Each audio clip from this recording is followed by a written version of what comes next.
Today's date is January 18th, 2024. The interviewee is Monica Zingaro. The interviewer is Paula Treef, and we are in Elbridge, New York, in the United States. And the language of this interview is English. Hi, I am Paula Treef, and I'll be interviewing Monica Zingaro. Today is January 18th, 2024. We're in Elbridge, New York, in the United States, and the interview will be in English. You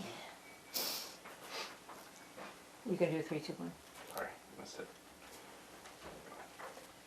Well, thank you so much for doing this interview today. Could we start by just your stating your name and spelling it?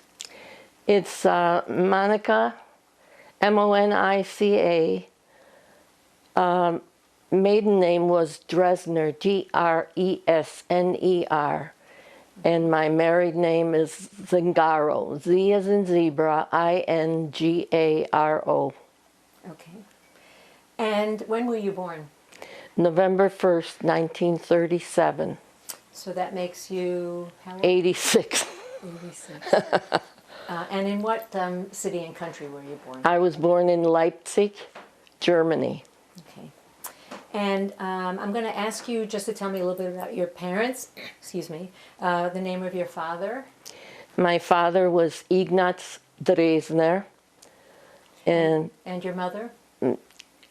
Anna Irmgard Magdalena Hetzel. Hetzel was her maiden name. Maiden name. And her last name was Dresner as well. When she married, When she married, right. And what did your father do? My father was a furrier.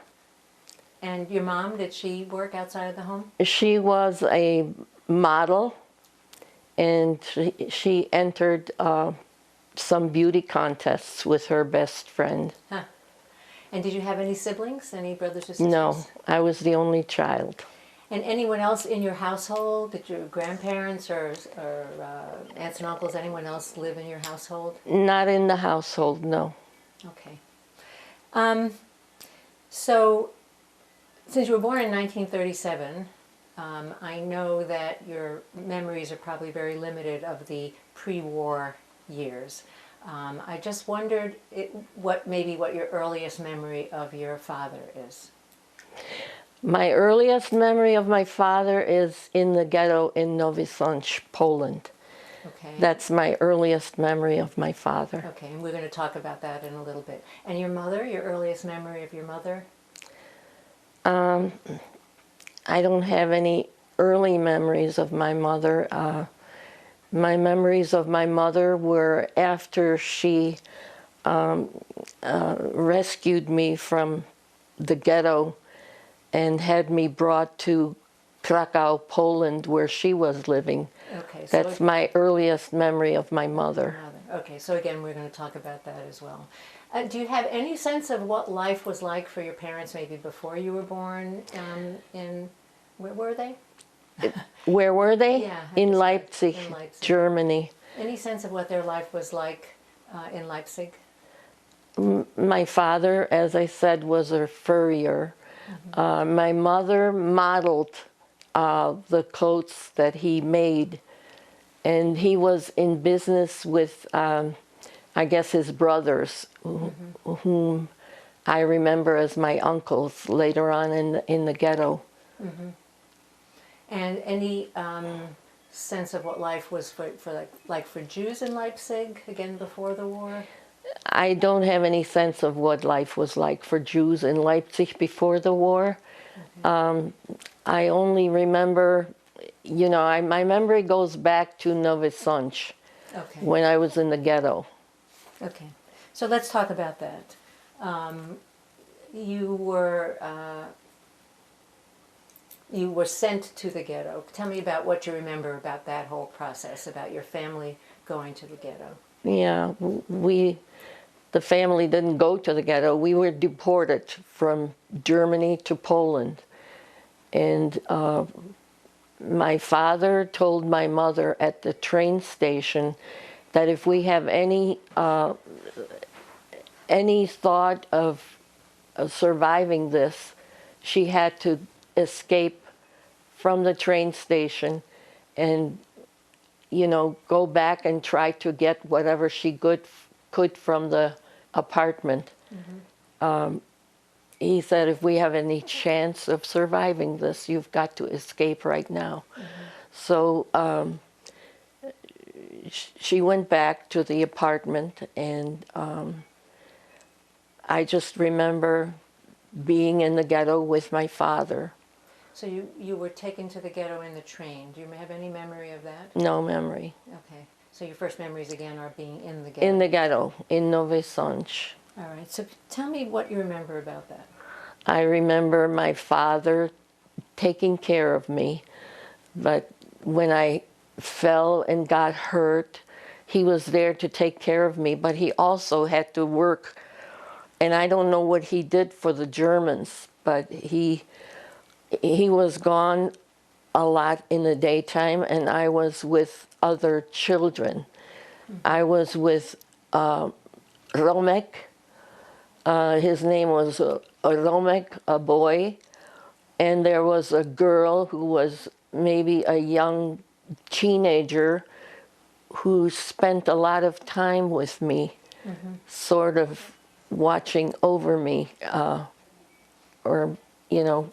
Were Romek and this teenager, were they family that you were with? Or? No. No, Romek was in the ghetto, and I don't know who he was with. He was my playmate. And she was a young teen with long hair. I don't remember her name, but she was maybe 12 or 13 years old. And So she was maybe possibly watching out for you and for Romek. And you were living, when you were in the ghetto with your father, what kind of a place were you living? Was it a communal living situation? I don't know. I remember I had a bed. Okay. I had a potty chair under the bed.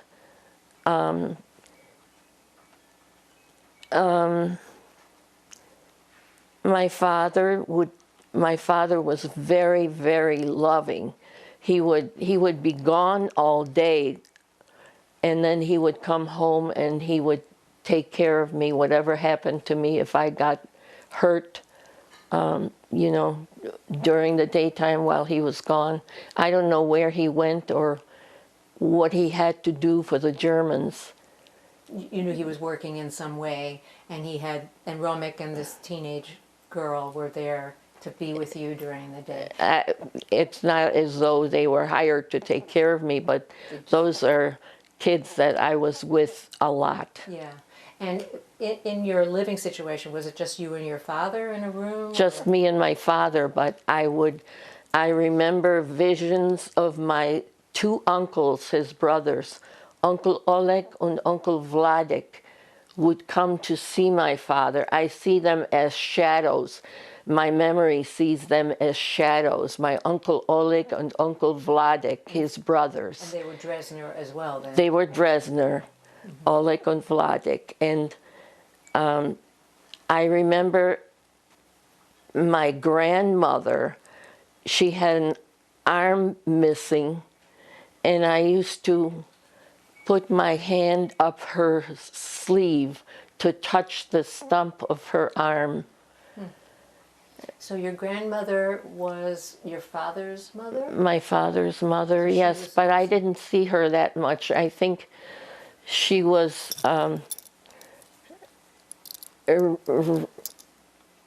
she was removed and had to go someplace else, and I think she was subsequently murdered by the Germans.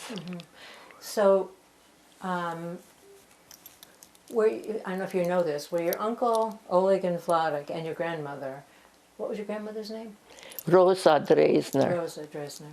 Were they in Leipzig and then deported with? They were in Leipzig only because I saw pictures. I saw pictures of myself in a baby carriage, and then my grandmother and grandfather was walking behind. My mother had the baby carriage with me in it, and I have a picture of my grandmother and my grandfather, and my grandmother had dark glasses on, And I think she might have been nearly blind at the time.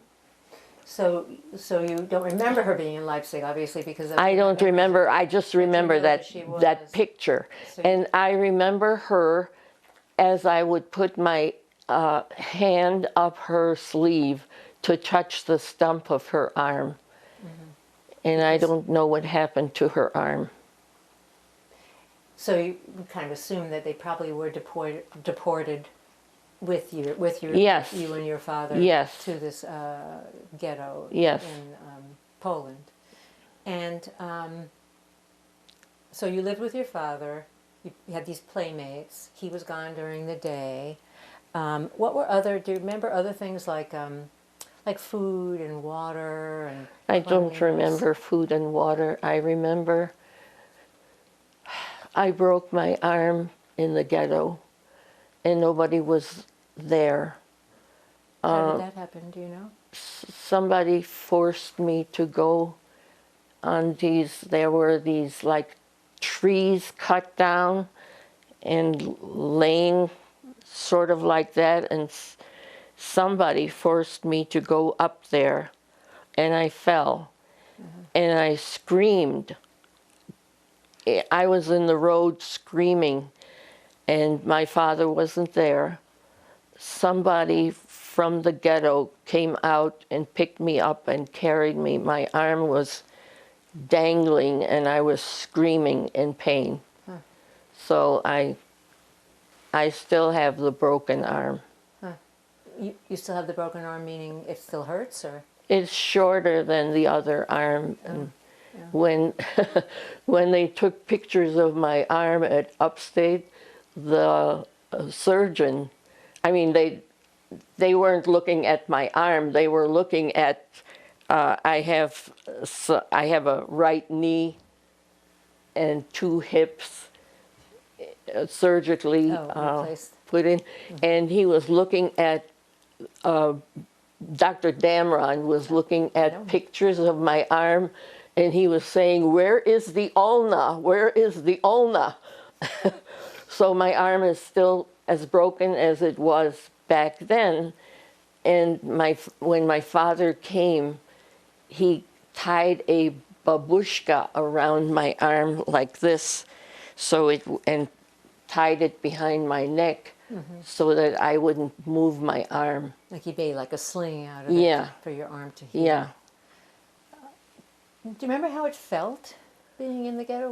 I mean, you were a little kid. Were you I was a little kid. terrified? Were you a little kid who just figured she was in a weird situation? I remember being frightened at times, and I remember hiding behind my father's legs when things frightened me. I'm going to take a drink. Sure.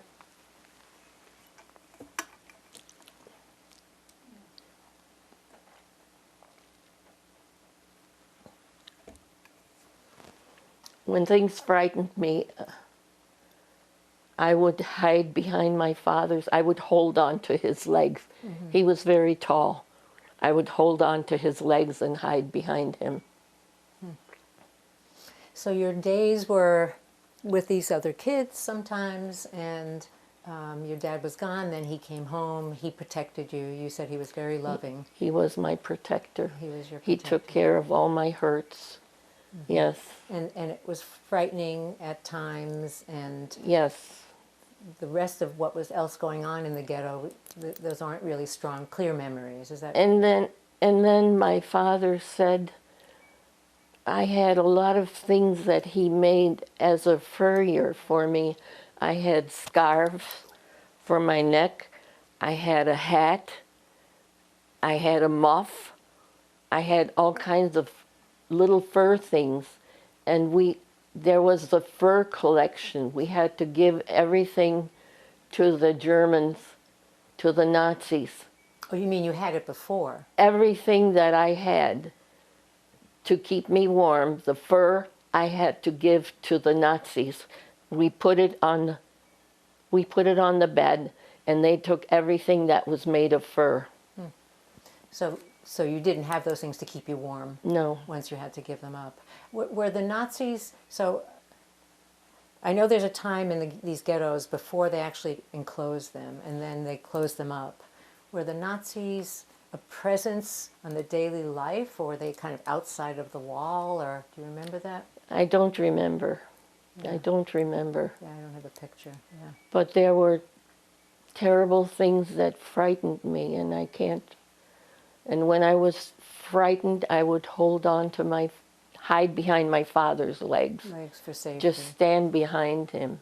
What were the some of the other things that frightened you? I think that's it. When I saw things that I couldn't explain, anything that where somebody had gotten hurt, So that you was would see some of that sometimes? frightening. Did you yeah. see bodies in the ghetto and or people who were sick? Or A lot of people were sick, and I heard a lot. I was sick. I think I had whooping cough in the ghetto, and a lot of people were sick, and they talked about sicknesses that, you know, I was told not to breathe in because if people had tuberculosis, I don't know, you could catch that, and I was told to not breathe in. told by And- your father, you mean? Or? Yeah. And there were a lot of people sick with all kinds of sicknesses that I can't remember right now. Yeah, well, I mean, again, you were very little. It sounds very terrifying, though. Yeah. And your uncles and your grandmother were kind of a presence, but you don't have specific My uncles memories of them. were almost like shadows coming in to see my father. My Uncle Oleg and Uncle Vladek, and they came in and they talked in very quiet tones to my father. And my grandmother, all I remember about my grandmother was that I would put my hand up her sleeve to touch the stump of her arm, and she never stopped me. She never said, "Don't do that." You know? And all during that time, you weren't seeing your mother. No, Was there any contact with your mother while you were in the ghetto? no, not by me. One day,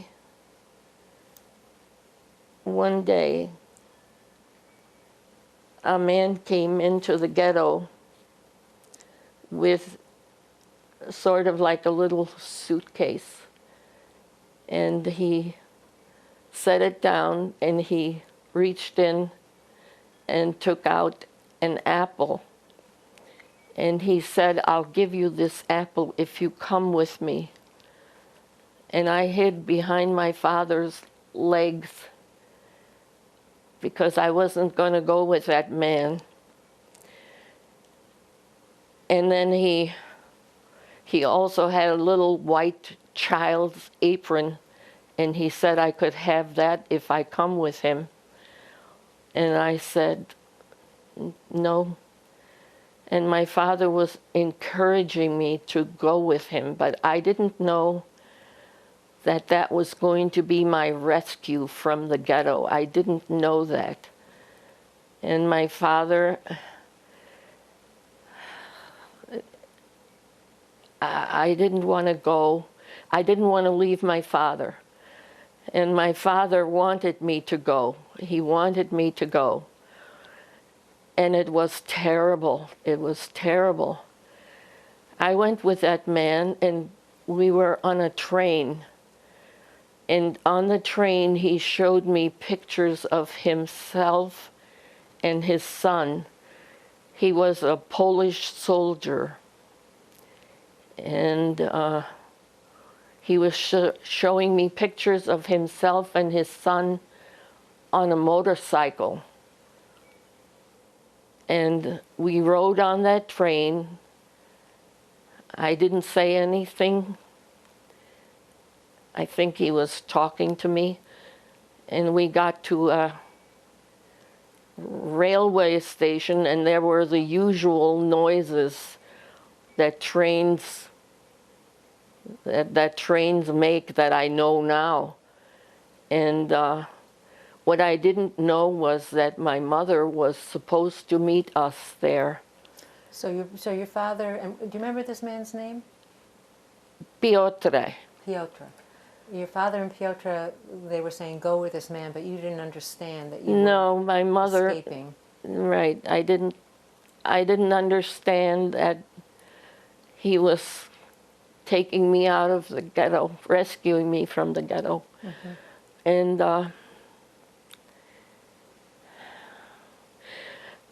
we got to the train station, and then we got off the train because I didn't know my mother was supposed to meet us at the train station, but she wasn't there.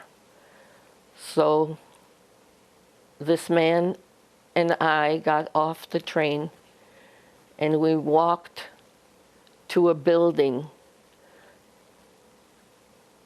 and we went up many flights of stairs, and he knocked at a door, and a Polish woman answered the door. I found out later that she was Maria, whom my mother hired to take care of me when I came to Krakow. So you were still in Poland at that point, I was still in Poland, and and you were with Maria. Maria got me ready for bed, and then I must have fallen asleep, and I woke up because I felt a presence, and there were tears falling on my face, and a pearl necklace was coming up against my chin, and she said, "Kennst du mich nicht mehr, Renilein? Kennst du mich nicht mehr? Ich bin deine Mutter. Don't you know me anymore?" My name was Irene, and she called me Renilein, always. Your mother did. Yeah. And my father did too. My father called me Renilein. And So she said, don't you recognize me? I'm your mother. don't you know me? I'm your mother. Don't you know me anymore? And did you know? No, no, I didn't recognize her. So I lived with her for a period of time With your mother. in Krakow. Yes, with my mother, and it was in a big apartment building. I thought maybe it was 6 stories where we were. That's my thinking. I don't know. And Do you know how long you were there with her? I was there until she felt it was too dangerous for me to be there. And I spoke Polish fluently and German fluently. And I understood some Yiddish from the ghetto. And So when you were there living with your mother, you didn't know her to begin with, but I didn't she was your know mother. her. You realized that. How did that period of time feel? it just, that period of time, I kind of got to know her. And I missed my father terribly all the time. All these years, I missed my father. What did she And do? in Krakow, when I was living with my mother, I would be on her couch and I would scribble on her walls, and because I didn't know the difference. And I would play with the janitor's son, who was Czech. We played outside in the street. We played ball. and I ran across the street to catch a ball.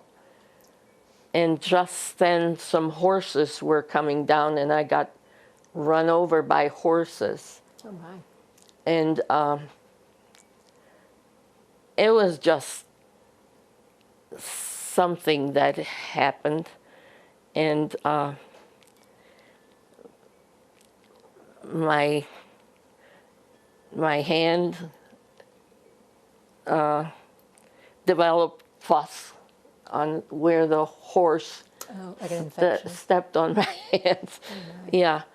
And Did you feel, so at this point your mother is passing she's as working all the Polish, time. and she's passing as Polish. They didn't know she was Jewish or you were Jewish. Nobody knew my mother was Jewish So she- and that I was Jewish. My mother, as soon as I got to Krakow, where she lived, she began to indoctrinate me. Meaning what? Tell nobody where you were. Tell nobody about Novi Sącz. Don't tell anybody where your father is. Don't tell anybody that your father is Jewish. Don't tell anybody that you're Jewish. And Novi Sącz is the name of the ghetto you were in. I Yeah, forgot to ask you and that. the indoctrination was constant, constant. If anybody asks you about your father, say he's in the army. So I used to say, if anybody asked me about my father, I would say, and there were two people on the street, two men, who asked me about my father and where my father was. And I said, my father is in the army and he has a big gun. And if you don't leave me alone, he'll shoot you. That's what I said. I was 5 years old. Wow. So Yeah. so your mother was telling you to obviously to not be. I couldn't not tell let anybody I'm know, Jewish. and I you couldn't understood tell that. anybody my father was Jewish. I couldn't tell anybody that I was in Novi Sącz. I couldn't tell anybody that my father was in Novi Sącz. And you couldn't- never did. And I never did. Were No. there any times when you were living in Krakow with your mother? Were there any times where you were kind of threatened about being Jewish? Meaning, No, nobody that knew I somebody was. figured it out. Nobody knew I was Jewish. Nobody knew. I didn't. I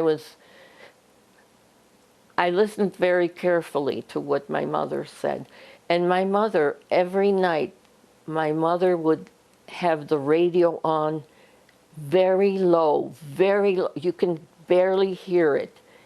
And it was the Voice of America. She listened to the Voice of America every night with her ear up against the radio so low, because if anybody caught you listening to the Voice of America, you would probably be killed.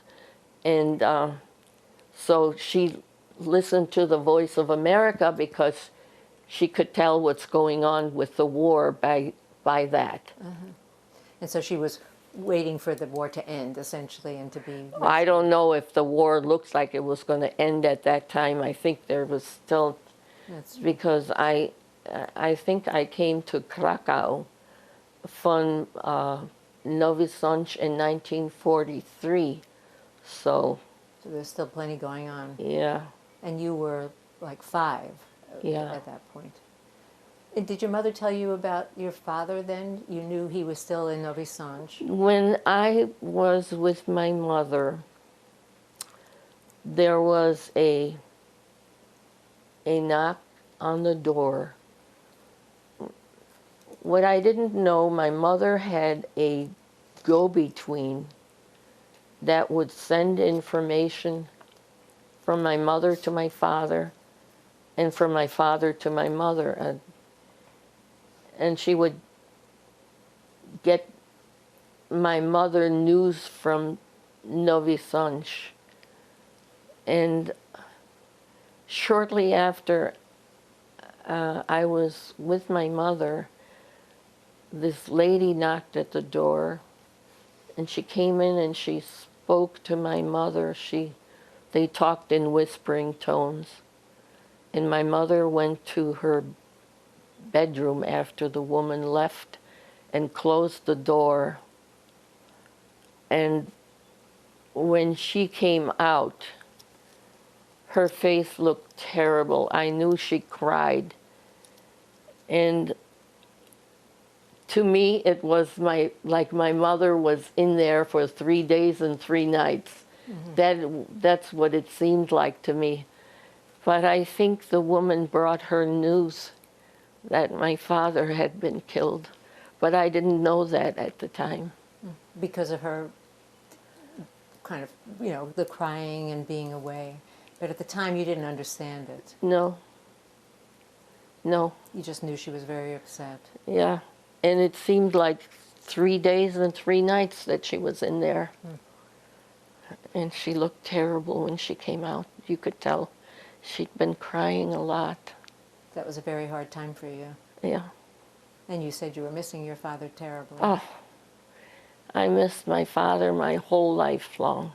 I always thought he might be one of those people who, you thought they were murdered in a concentration camp, but suddenly they show up. And I thought my father was going to show up and come looking for me. Yeah. So you held out hope. Always. And when we came to America on that big ship, I thought to myself, if my father lived, he'll never find me now coming across this big ocean. He'll never find me. So before you came to America, after your mother, we assume your mother found out that your father had died, you said something about Krakow becoming too dangerous for you. Yeah. So what happened then? She said Krakow was too dangerous for me to stay there. Well, I was living in Krakow with my mother, and sometimes we would get on a streetcar, and the streetcars were divided. In the front, the Germans sat, and in the back, the Polish people sat on a streetcar. And I spoke Polish and German fluently, and so my mother, when we were going to go into the city, we would take a streetcar, and she would sit in the front section where the Germans sat. And I sat there with my mother, and I started to sing the Polish national anthem. Oh my. Jeszcze Polska nieskonalna, da da da da da, Marsz, Marsz Dąbrowski. And my mother had to take me and get off the streetcar and catch another streetcar and go sit with the Polish people. And I remember she would take me to, Krakow. We would be outside of a church, and outside of a church, they sold things like candles. And I didn't know about not taking something that doesn't belong to me, and I think I stole a candle, and I showed it to my mother, and she made me bring it back. And So was your mother posing as a German or as a Pole? Do you know? my mother, in 1933, Hitler decreed that anyone going with a Jewish person or married to it has to leave, or anybody employing a Jewish person has to let them go. So in 1933, my mother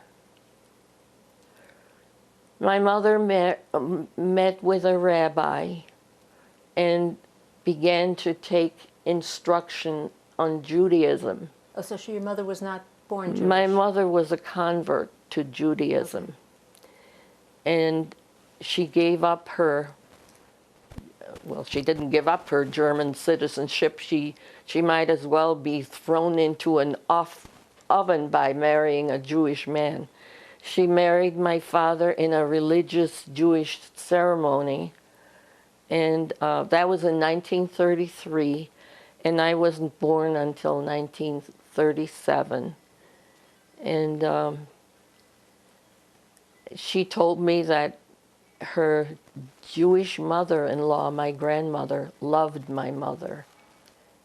And so my mother was, she was, she had to give up her German citizenship because of marrying my father, and she was married in a Jewish ceremony unter der Chuppe. And so that was it. And So when she was living in Krakow, she had false papers. and indicating she she was had- German, probably. Pardon? Indicating she was German, probably. She had false papers. I don't know what they indicated, but she had false papers. Right. She had false papers made for my father so he could escape, but he wouldn't escape. His papers said he was Polish, Catholic, you know, with the stamp, the German stamp, but he never used those papers. He just, I think he didn't want to have people killed because he escaped, you know. So So he you never, think he might have been able to escape with you when you went with Piotr I don't think that was thinking about, at that time? No. I don't think that was possible. So when you were in Krakow now with your mother, you might want to drink some water. I don't want you to get too thirsty. When you were in Krakow then living with your mother, you were speaking, you said you were fluent in Polish and German. You were speaking German. I mean, she was German, and you were speaking German. She was German. Her papers made She indicate spoke that. broken Polish. I see. And she spoke broken Polish. I was perfect in Polish and German. And Because your dad was Polish and your mom was German. And but she my was- dad and I don't know, I think we spoke German. I think we spoke, I can't remember, but I think we spoke German. But, you know, the children I was with, they spoke Polish in the ghetto. You know, Romek, and I can't remember the girl's name. And then when I was in Krakow with my mother, I played with Czeszek, the janitor's son in the building we lived in. And what would happen is we would hear at different times of the day or night, we would hear SS coming up the stairs in the building. And the SS, they had leather boots and they had metal on them, like, you know, toe tap things. no, not No, just no. toe tap. They had stuff in the back that, you know, as they're coming up the stairs, they put a fear into your body when you hear their boots. And when my mother heard that, she was very often she was afraid that they were coming to get her or me. And we would hear the SS boots on the stairs, and she would, one time she actually got me out of bed. She had a little veranda out off of her kitchen where there was a railing and you could look down, and I always estimated we were on the 6th floor of this building. And she woke me up out of bed and grabbed me and brought me out there because she thought they were going to break down the door and come and get us. And she was crying. And she was real upset, real crying. And I think what she would have done is climbed over that railing with me in her arms, and I think she would have killed us both before she would let the Nazis take us, the SS. And then she said, it's getting too dangerous for me in Krakow. So I had no idea what she was going to do. And what did she do? We got on a train. I didn't know what we were going to do or where we were going. And you've got to remember that she could not ever be in Germany again. She could have been shot on any street corner. Unter Todesstrafe. What does that mean? Under threat of death. Because she was married to a Jew. Yeah. And she converted. She converted to Judaism. Yeah. And we got on a train, and the train was bombed at some point, and we had to get off and go in a ditch until the bombing was over. And then we got back on the train, and where she was going was Lichtenfels in Germany, where she grew up. And she had a father in Lichtenfels. So your grandfather? My grandfather. And not my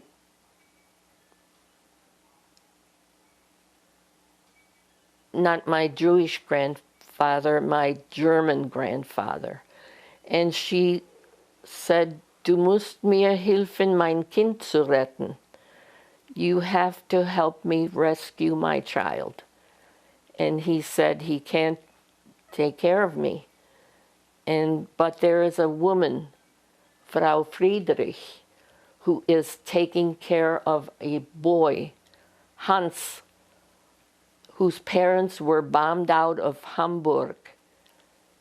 And Hans is living with Frau Friedrich, and maybe she would take care of your daughter and go see her.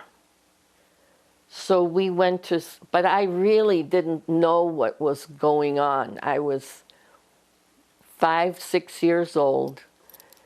I didn't know what was happening to me. And we went to Frau Friedrich's house. And my mother was talking to Frau Friedrich. And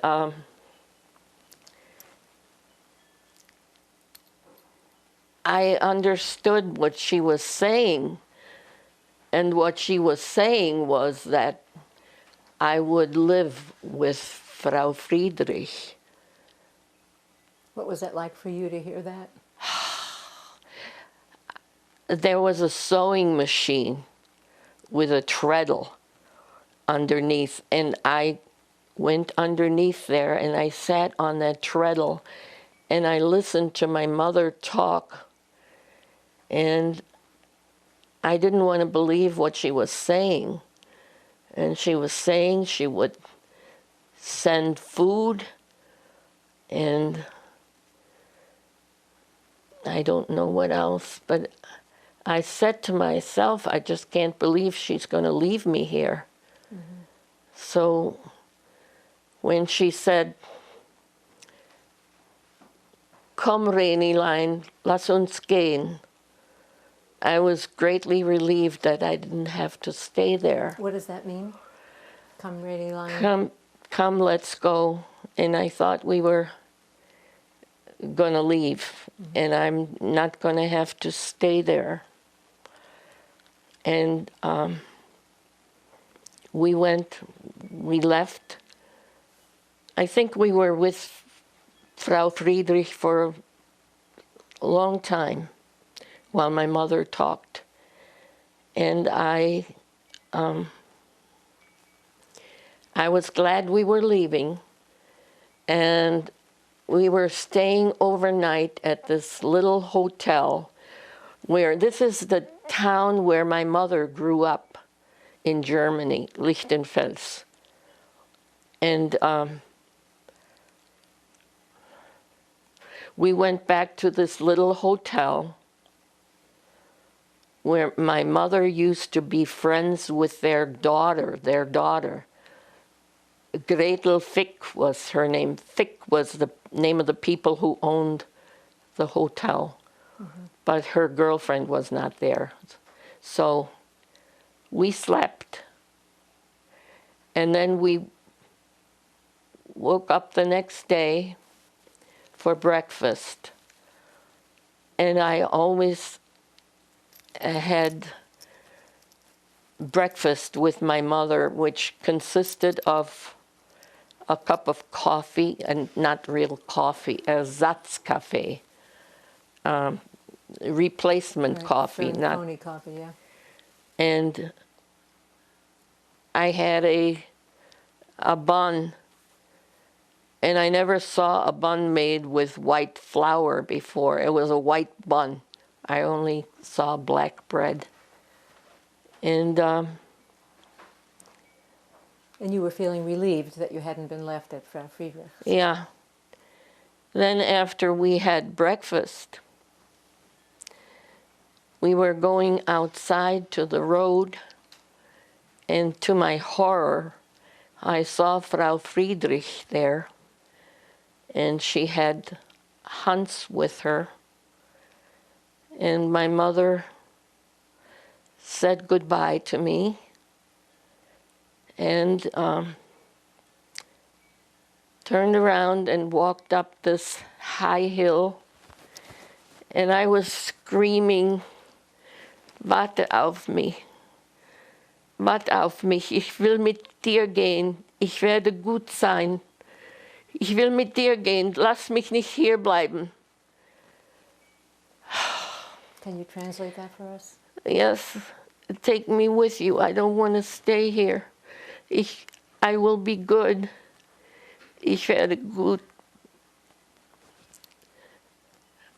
Nimm mich mit dir. Lass mich nicht hier bleiben. Ich werde gut sein. And she walked up that hill, and she disappeared. She walked up that hill and she disappeared. And Frau Friedrich and Hans took me by the shoulder and turned me in the direction of her house. And it was like a nightmare.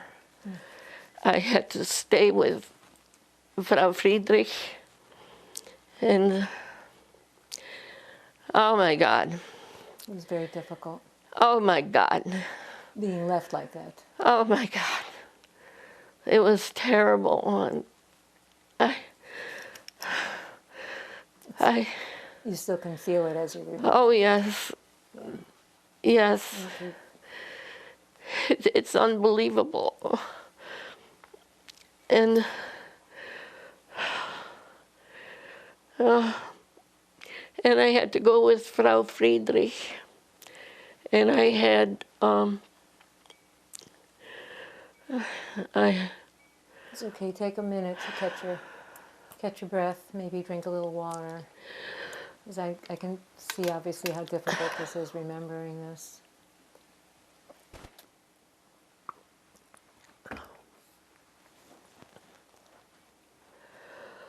Being left as a child is extremely, extremely hard.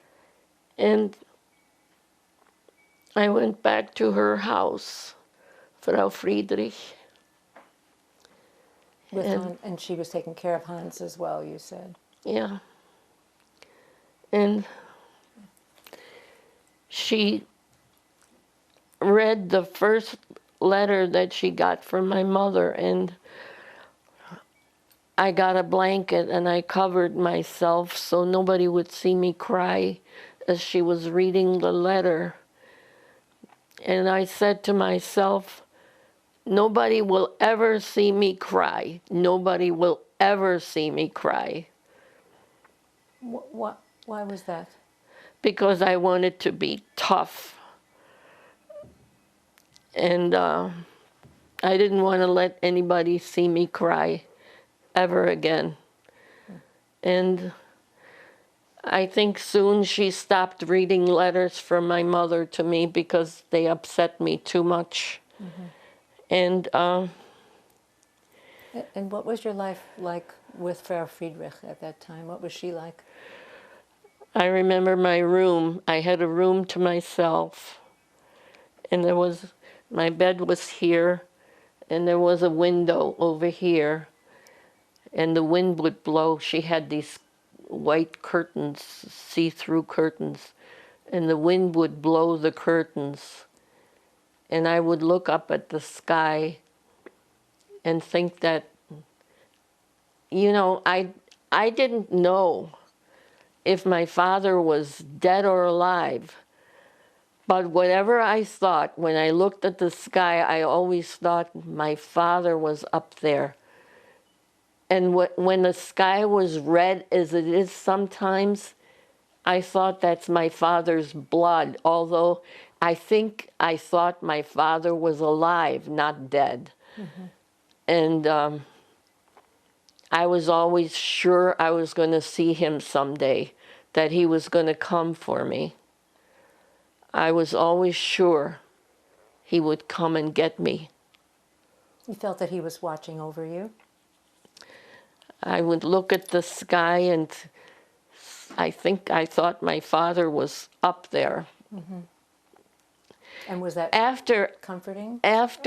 When I was in Krakow with my mother, and shortly after I was taken from the ghetto and rescued, I had a vision of my father coming to my bed on roller skates, a vision of my father and I'd never seen roller skates because I didn't have those kinds of toys.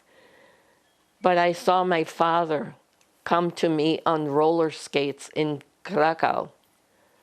That's my vision of my father. And when you would have that vision, or when you would think about him being up there when you were with Frau Friedrich, how did that make you feel? I always thought my father would find me.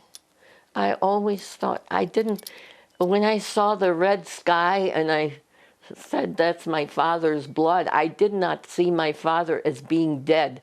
I always saw my father as being alive, and he's going to find me and he's going to come and get me. Get rescued again. Yeah. Yeah. I always thought so. What was your daily life like with Frau Friedrich and Hans? Were you in Frau Friedrich. school, or Pardon? were you in school, or did Yeah. you learn to play, or what was that like? Well, first of all, I stopped talking and I stopped eating. Oh. And Frau Friedrich tried to get me to eat and tried to get me to talk. I had big sores on both my legs, pus-filled sores, and I wasn't talking. And she used to put my legs in a bucket of hot water and then with a needle open up those pus-filled sores and So she was trying to take care of you. yes, she did. She did take care of you. And then she got a little girl from across the street to come over and spend time with me, trying to get me to talk. And it was Lydia Munch.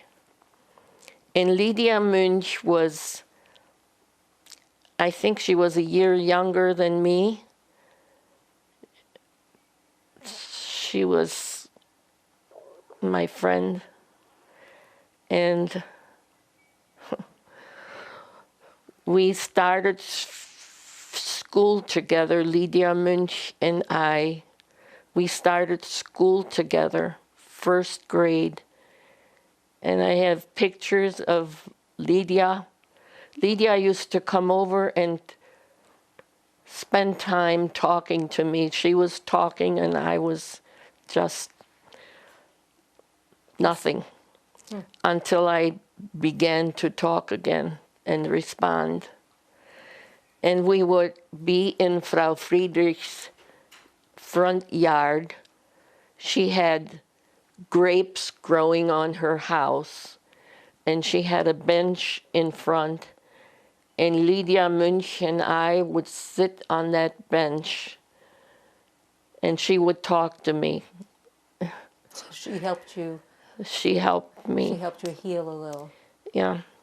And then we started first grade together. I have pictures of Lydia and me on the first day of school with a Schülertüte. Which is what? It's a cone-shaped bag that has something inside. When you start school, every child in Germany gets eine Schülertüte with something in it. I don't know what. I don't remember. And when you were there and you were going to school, obviously you were speaking German. Yeah. Were you getting the same message, like, make sure you don't tell anyone that your father's Jewish? I remembered that. Nobody was giving me that message. Nobody had to give me that message. I remembered that. That was, you knew the rules. I'm Jewish, and my father is Jewish, and my father is in the ghetto, and nobody knows And you can't tell anyone. about me. No. And did you have any brushes with people asking you about that or finding out? Because No, no. You don't know how they explained who you were to Frau Friedrich. I don't know. I don't know. Well, it was probably easy to explain because Hans's family was bombed out of Hamburg. Hans was German. I was Jewish. And I would, in my bedroom at night, I would speak Polish so I didn't forget it. And Hans made fun of me speaking Polish. I didn't want to forget my Polish. And Hans was in the Hitlerjugend. So he would go to meetings. He belonged to the Hitlerjugend, Hitler Youth. Wow. Yeah. He didn't know you were Jewish, for sure. No. No. He thought you could speak Polish, but you were Jewish. Yeah. Yeah. He would tease me, and Frau Friedrich would make him stop. He would tease me about different things. He was like not a brother, but a big kid in the house. Evidently he had his own bedroom, and I had my own bedroom, where every night the curtains would wave in the wind. Did you start to feel safe? Pardon? Did you start to feel safe at all, or was that too hard to feel? I was okay. I was okay. Lydia Munch and I started school together. We would take a shortcut sometimes. We would go to the cemetery where there were a bunch of geese that would chase us and bite us. And we would try to run out the geese, but they got us every time. And we would go to school together. And one day, Lydia was not there to walk with me. And the teacher said, Lydia died during the night. She died of, we didn't know what she died of, but we found out. She died of appendicitis. And she wasn't there to walk with me. So your one close friend. My one loss. close friend, Lydia Munch. So you started to get into a routine with Yeah. Frau Friedrich and Hans. Yeah. And then when did that change?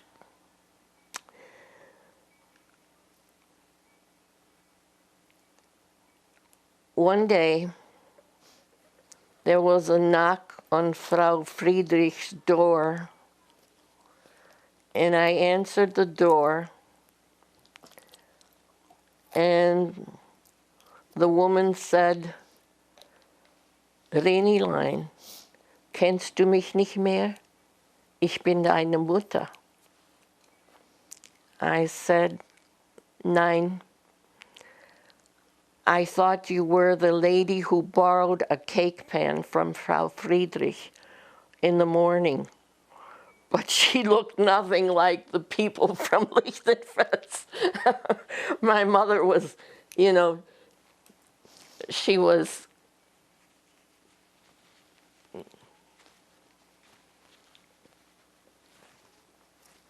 she was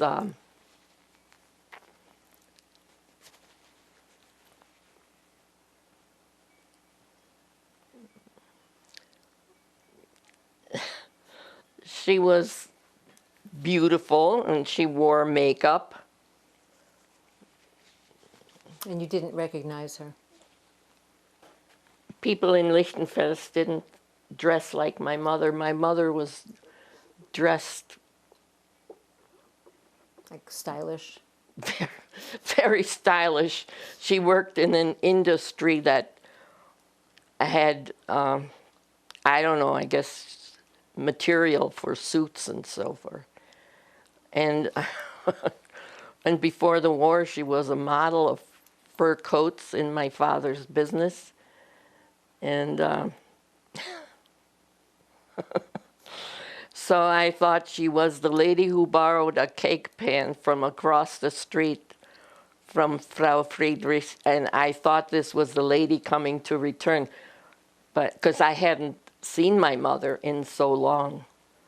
And she said, ich kann nicht hier bleiben. Ich komm zurück, wenn die Amerikaner coming through. I can't stay here, but I'll come back maybe when the Americans come through town, because she was still unter Todesstrafe. So Under penalty of death? under threat of death, Threat of yes. She could have been shot anywhere on sight because she married my father and a Jewish man. And so the next day, she came and she took me with her. Oh, so she didn't, when she said, I'll come back when the Americans come through, that was shortly thereafter, Yeah. you're saying. And so at that point, did you She start to caught remember the her? she caught the last train out of Poland, and somebody had to shove her into the window of a train. You know, to shove, because it was the last train. People were hanging off of that train. People were on top of the train, hanging out of windows, trying to get out of Poland to get away from the Russians. Oh, to get away from the Russians, right. So she was going back to Lichtenfels, which is where you were, and that's Yeah. where she grew up. Yeah. So did you start to recognize her, or what were you feeling at that point? Now you had a little routine with Frau Friedrich and Hans. Yeah. I was glad to go with her, my mother. And, you know, she would, I was in school, first grade, second grade, I don't know. And my mother, once I started living with her, she would say to me, geh nicht zu, du hast so viel mitgemacht. You have suffered so much. Geh nicht zur Schule today. Don't go to school today. We'll go to the river, the Main River, and we'll swim. My mother taught me how to swim in the river Main, which came through our town. So when she came, she stayed in Lichtenfels with you. Yeah. And you Not left with Frau- me in. You She left had a Frau place. Friedrichs. She already had a I place see. to stay. I see. How, I don't know. I don't know. But what I forgot to tell you, and it's very, very important, my grandfather, my mother's father, Karl Hetzel, he would come on Sundays to Frau Friedrich. I don't know if it was every Sunday or some Sundays, and she would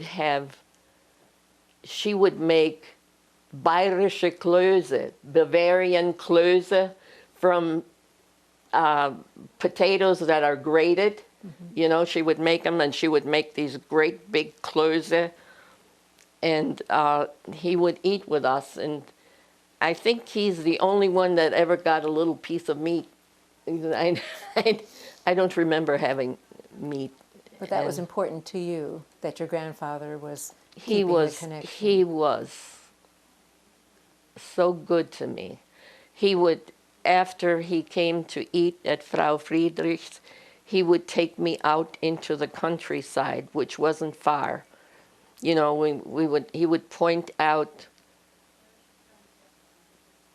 flowers or things, different things that grew. And he was very, very good to me. And it's just recently, as I started thinking about everything, that I realized how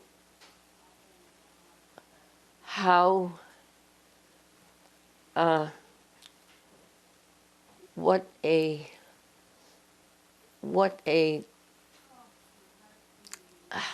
I don't know how to say it. He was wonderful to me. We would go out and we would go on a walk and he would point out flowers and growths. And I remember my mother had a sister who lived in Nordhalben, Frankenwald. It's I don't know how far from Lichtenfels that is. And one Christmas, my grandfather brought me there. And her sister Louisa was married to a dentist. And I remember we kids would be in the dental office and I would sit in the dental chair. But I think that my mother's sister told my grandfather not to bring me there again. I had that feeling because it was dangerous. Mm-hmm. If anybody found out that a Jewish child, was in their home, you know, Sure. it could have been. So I always carried that as I don't know, I held that against her. Mm-hmm. But it meant a lot to you that your grandfather acknowledged you and was there for you. Yeah. That meant, yeah. because that was dangerous for him as well. Very dangerous. Oh, very dangerous. Yes. Mm-hmm. And you've realized that now, kind of thinking about it. Yes. Mm-hmm. Yes. So then you were living with your mother in Lichtenfels.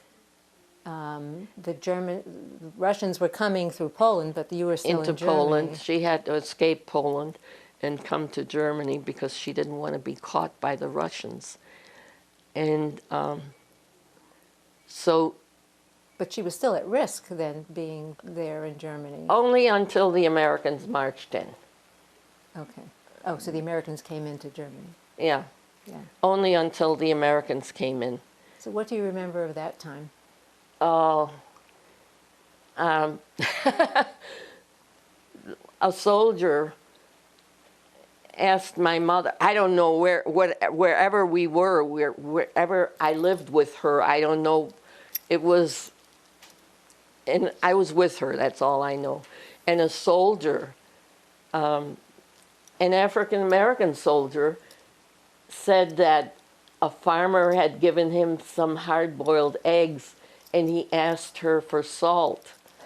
And she went in the house and got him a salt shaker, and he dropped it and broke it. It was glass. And he apologized profusely. And he was so nice. And that's the first time I saw an African American person. And, you know, he was just so nice. And I think he gave me some. The kids and I used to beg the American soldiers for hast du Gummi, hast du Schokolade, and they would throw us, you know, chocolate, gum, whatever. So it definitely felt like a liberation. Oh you're my saying, God, that yes. the war was over. Yes, the war was over, and I was questioned because I knew who the big time Nazis were in Lichtenfels. Questioned by.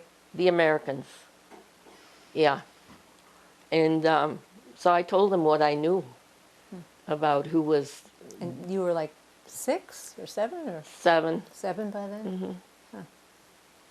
And they wanted to know, to identify the people who were Nazis or Nazi Whatever, collaborators. anybody. I'm sure I'm not the only one who was Oh, questioned. yeah. And so then how did things change after? And what happened with some of the people who were big time Nazis were taken out of their homes, and the American soldiers would take the homes, and they would, you know, live in there and cook in there. And I used to go through their garbage and find stuff to eat. Was there not food for you and your mother then? I guess in the beginning there was, but I found things in their garbage that I hadn't seen, maybe, like, I don't know. And in school we were told to bring a little pot or a pot. They would have big kettles, and they would make something in those kettles and then ladle it into our cups. And I was looking everywhere to find out what we were getting, because it was so good. I never had anything so good in my life, whatever they had in that big vat. And I thought, well, maybe when we go to America, I'll find out what that was. I never found out. It was just so good. It was like nothing I've ever had. And I searched high and low to find whatever that food was. Interesting. All right. For all I know, it could have been powdered milk. I don't know. Probably just being liberated made everything taste good, I would think so. Let's take a little break if we can. Okay. Hi. Hi. So the Americans came, you felt you were finally liberated. You were living with your mother still in Lichtenfels. And then what happened then? My mother went to Bamberg to fill out papers. She told me that we have a choice of coming to America or going to Israel. It wasn't Israel, it was Palestine at the time. And I told my mother I want to go where I can join the army, because when Israel became a state, they said young people have to join the army for 2 years. Mm-hmm. And that's what I wanted to do. So you knew about all that even at you were 7 or 8 years old. You knew what was happening in Palestine a little bit? I was surrounded by people who survived concentration camps. Surrounded. My mother made friends in Bamberg. She brought them to our place. We had all kinds of people who survived unbelievable circumstances. So you started hearing about that. Yes. And they mostly wanted to go to America. And the people who survived, there were a lot of survivors.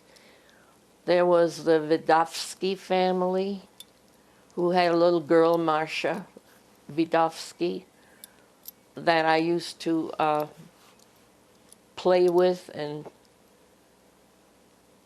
while the parents are learning about what they have to do to come to America. And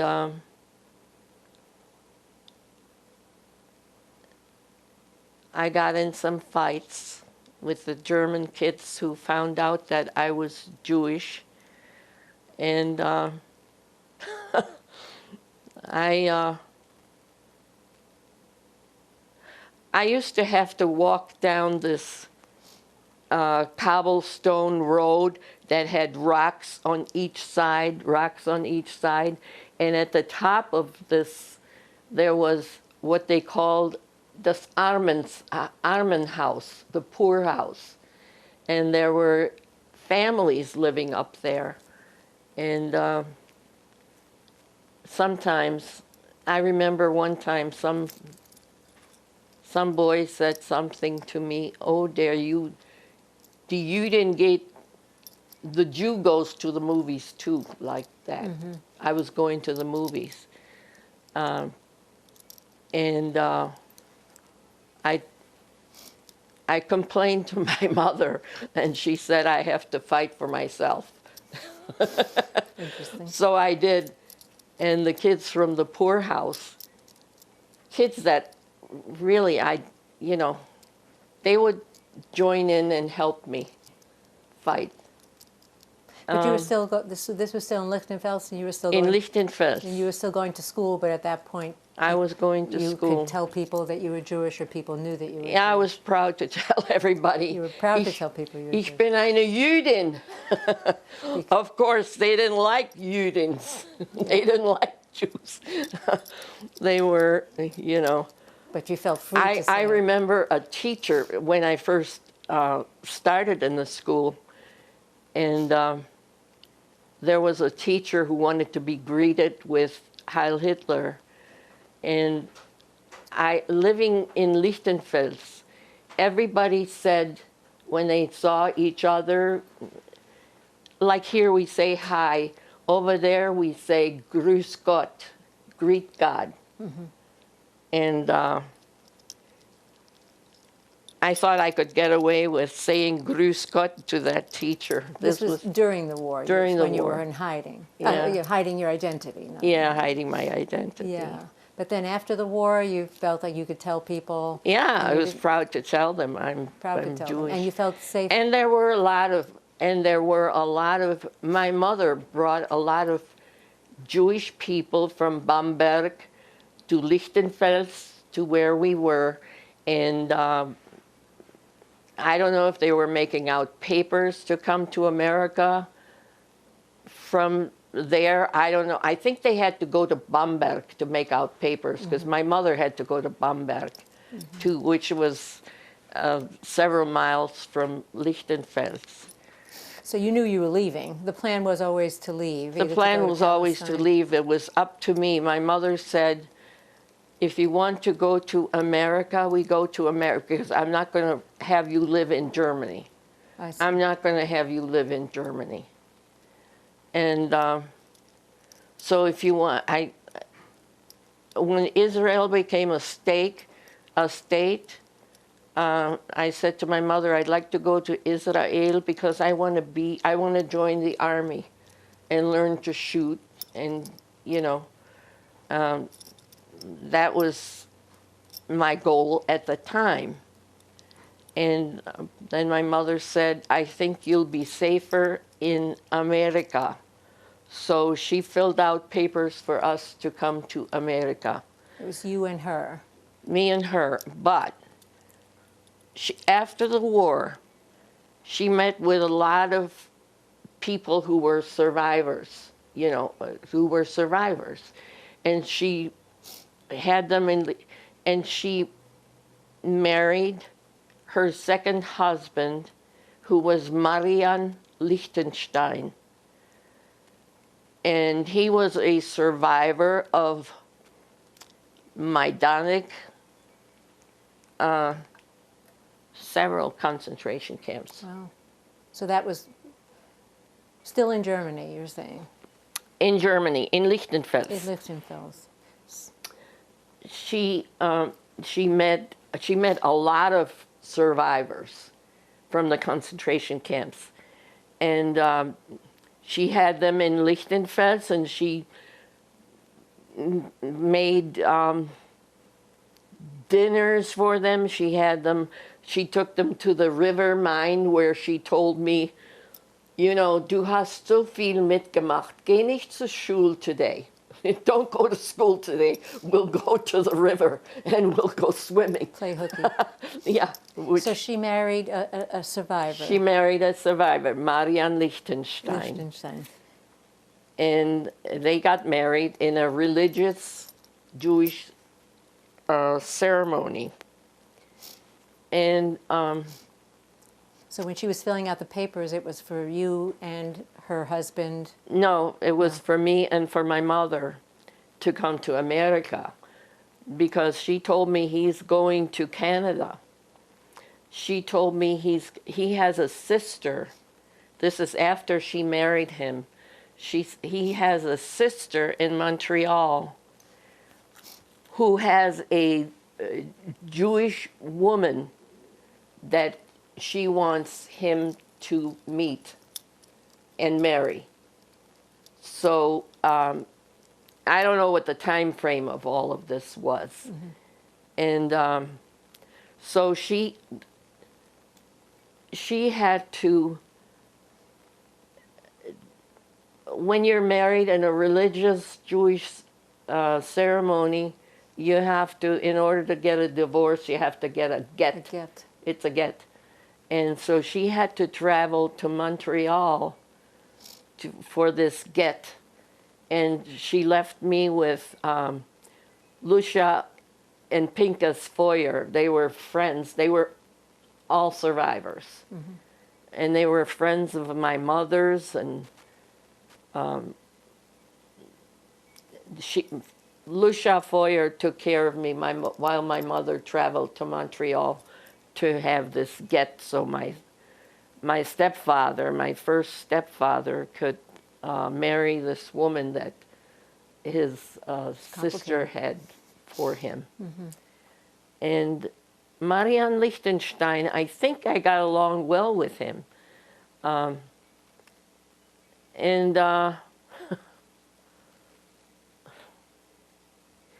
So he told me that he lied to me, and he said he saw my father in one of the concentration camps that he was in.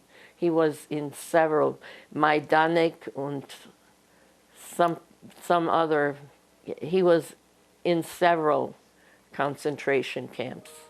And why did he lie to you about that? To help? He lied to me because he said he saw my father, or he met my father in one of the concentration camps he was in. And I, of course, I learned later on that my father was probably killed in 1943. Mm-hmm. But he wanted you to think he was still alive, maybe? Is that No, what you're saying? he wanted me to think that he knew him. Oh, okay. And so when your mother applied for papers, she got the get from Mr. Lichtenstein. yeah, in Montreal. And She had to go to Montreal. Decided to come to America with you. So then it was the two of you, or was there someone else? The two of us. The two of you. And we, How did? So were you? Were you ever in a displaced persons camp? Yes, several after the war, and several just in Schweinfurt, and then I don't remember where. I was in a hospital someplace too. So, how did that happen? Do you know? I mean, you were living in Lichtenfeld. Mom was applying for papers. Did everybody who was coming to the United States go through a displaced persons camp? Or I think they did. I think they had to go to be processed. okay, And the Vidovskis, for example, and their little girl Marcia Vidovsky, they were going to Dallas, Texas. And there was a family, a man and a woman. I think Marcia Vidovsky was the only child that I was aware of. And I don't think I don't think, I don't think she was a child survivor. I think she was, she came about after the Americans. I'm only guessing. okay. But they were going to Dallas, Texas. Marcia Vidovsky with her family. And then there were the Birnbaums, a man and his wife. Those are the names I remember. These are the friends, the survivor friends in Lichtenfeld who also went to DP camps Of my on their way to the United States. survivor friends of my mother's. Of your mother's. How long were you said you were in Schweinfurth? Was one of them. How long was that period of time where you were in? I don't know, but we left America from Bremerhaven. In Bremerhaven, we got on the ship, and I made sure I got the name of the ship when we were boarding.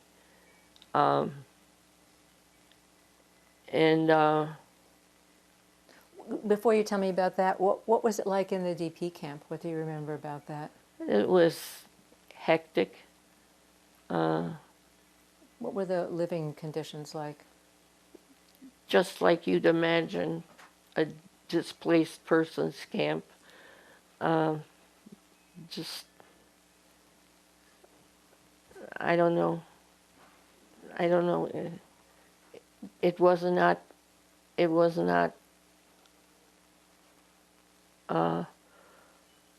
homey. It was rushing around.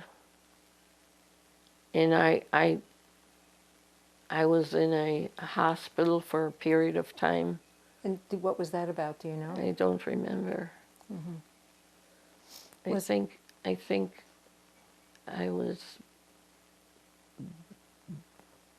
think I was bleeding. I can't remember. Was it a scary place, or was it a place that just I'm only here for a little while on my way to America kind of place? What, the DP? Yeah, for you emotionally, I mean, physically. I don't know. You know, my mother, before we got to the DP camp, she wanted she wanted to sit down with a psychic of sorts to. That's the only time I ever knew her going to a psychic. But the psychic, you know, met with her, and then she told me to sit down with a psychic, and I did. And what I remember of that was that the psychic told me I was going to be married 3 times, and my 3rd marriage will be my happiest. That's all I remember. Okay, we're going to hear about the marriages in a little bit, and you can tell them if that's true. So it doesn't sound like you have very vivid memories of the DP camp. You remember it as busy and hectic, and you were in the hospital, but not what the living situation was. Yeah, no. It was just like you would imagine a camp, you know. I don't have it. But I don't have a vivid memory. Okay. All right. And then you were approved to come to the United States, and you went to, you said, to Bremerhaven on a ship. To Bremerhaven to get on board the ship. And the name of the ship was? The SS General Muir. General Muir. It was a troop ship that took troops back and forth across the ocean. and the beds were like stacked five in a row, and I slept on the bottom bunk, and then I had to put the chain up, and and you made the bed, and then there were storms on the ocean, and I had my clothes on the bed, and the clothes would fall off the bed and go down some stairs to another level on the ship, and I'd have to get my clothes. But on the I was sick as anything, vomiting from day one. Seasick, you mean? Seasick? Seasick. And one day, this man that he was a black man, and he nudged me, and he pointed to a bottle of Coca-Cola that he put someplace on that level of the ship for me. And every day he would put a bottle of Coca-Cola there for me. And I guess the Coca-Cola helps you with the sickness. Seasickness. Yeah, I was very, very sick on the ship. How were you feeling? Were you afraid? Were you excited? No, I was just, Besides being oh, sick? I thought if by some chance my father was going to look for me, he would never find me across this big ocean. He would never find me, and that made me unhappy. So when did you learn about your father's death? You remember? not until, well, I didn't want to believe it. Not until we were in the United States a long time, and my mother said that he was killed shortly after I was rescued from the ghetto. And that's the first time I thought it probably happened that way. That you really kind of sunk in, you're saying? Yeah, I wanted to believe my father was alive and looking for me, and he's going to find me. And what about the other, you mentioned the two uncles that you had and your Jewish grandparents. What did you learn about them? And how did I you learn learned that my grandfather, Chaim Dresner, the father of my father and his brothers and their sister Sitka, I learned that Chaim died before we were all deported. Although, as I said, I have pictures of Chaim and Rosa Dresner walking behind my carriage that I was in as a baby.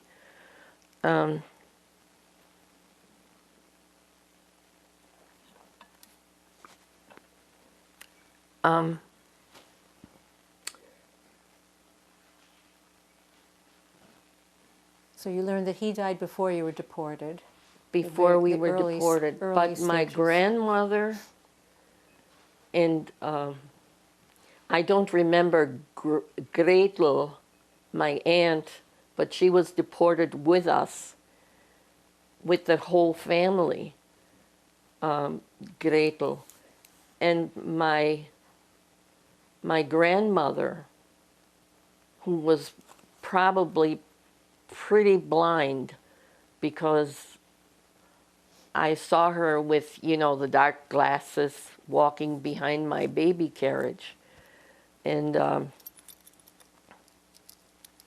I used to, as I said, I used to put my arm up her sleeve to touch the stump of her arm. She was taken from the ghetto to wherever they killed her. And Gretel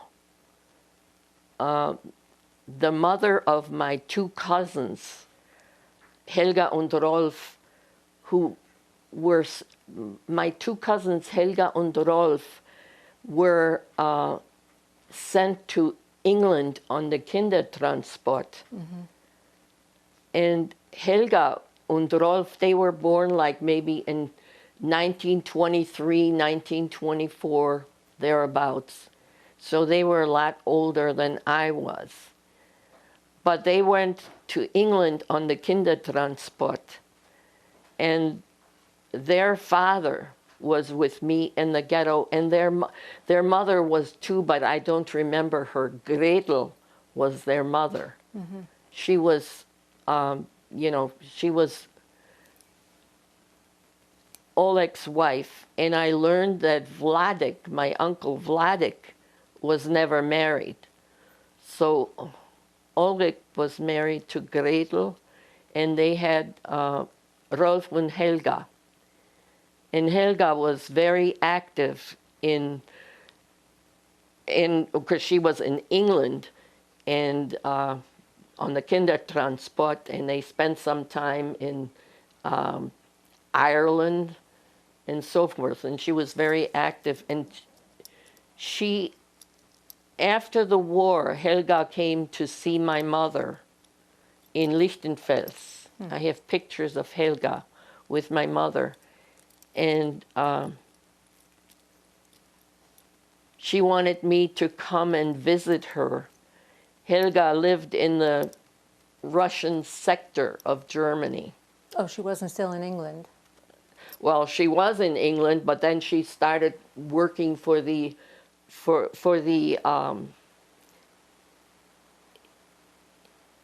Americans translating and all of that. She was a lot older than me, and she has some wonderful writings of that time. And Helga came to see my mother to find out if any of her family had survived, and they hadn't.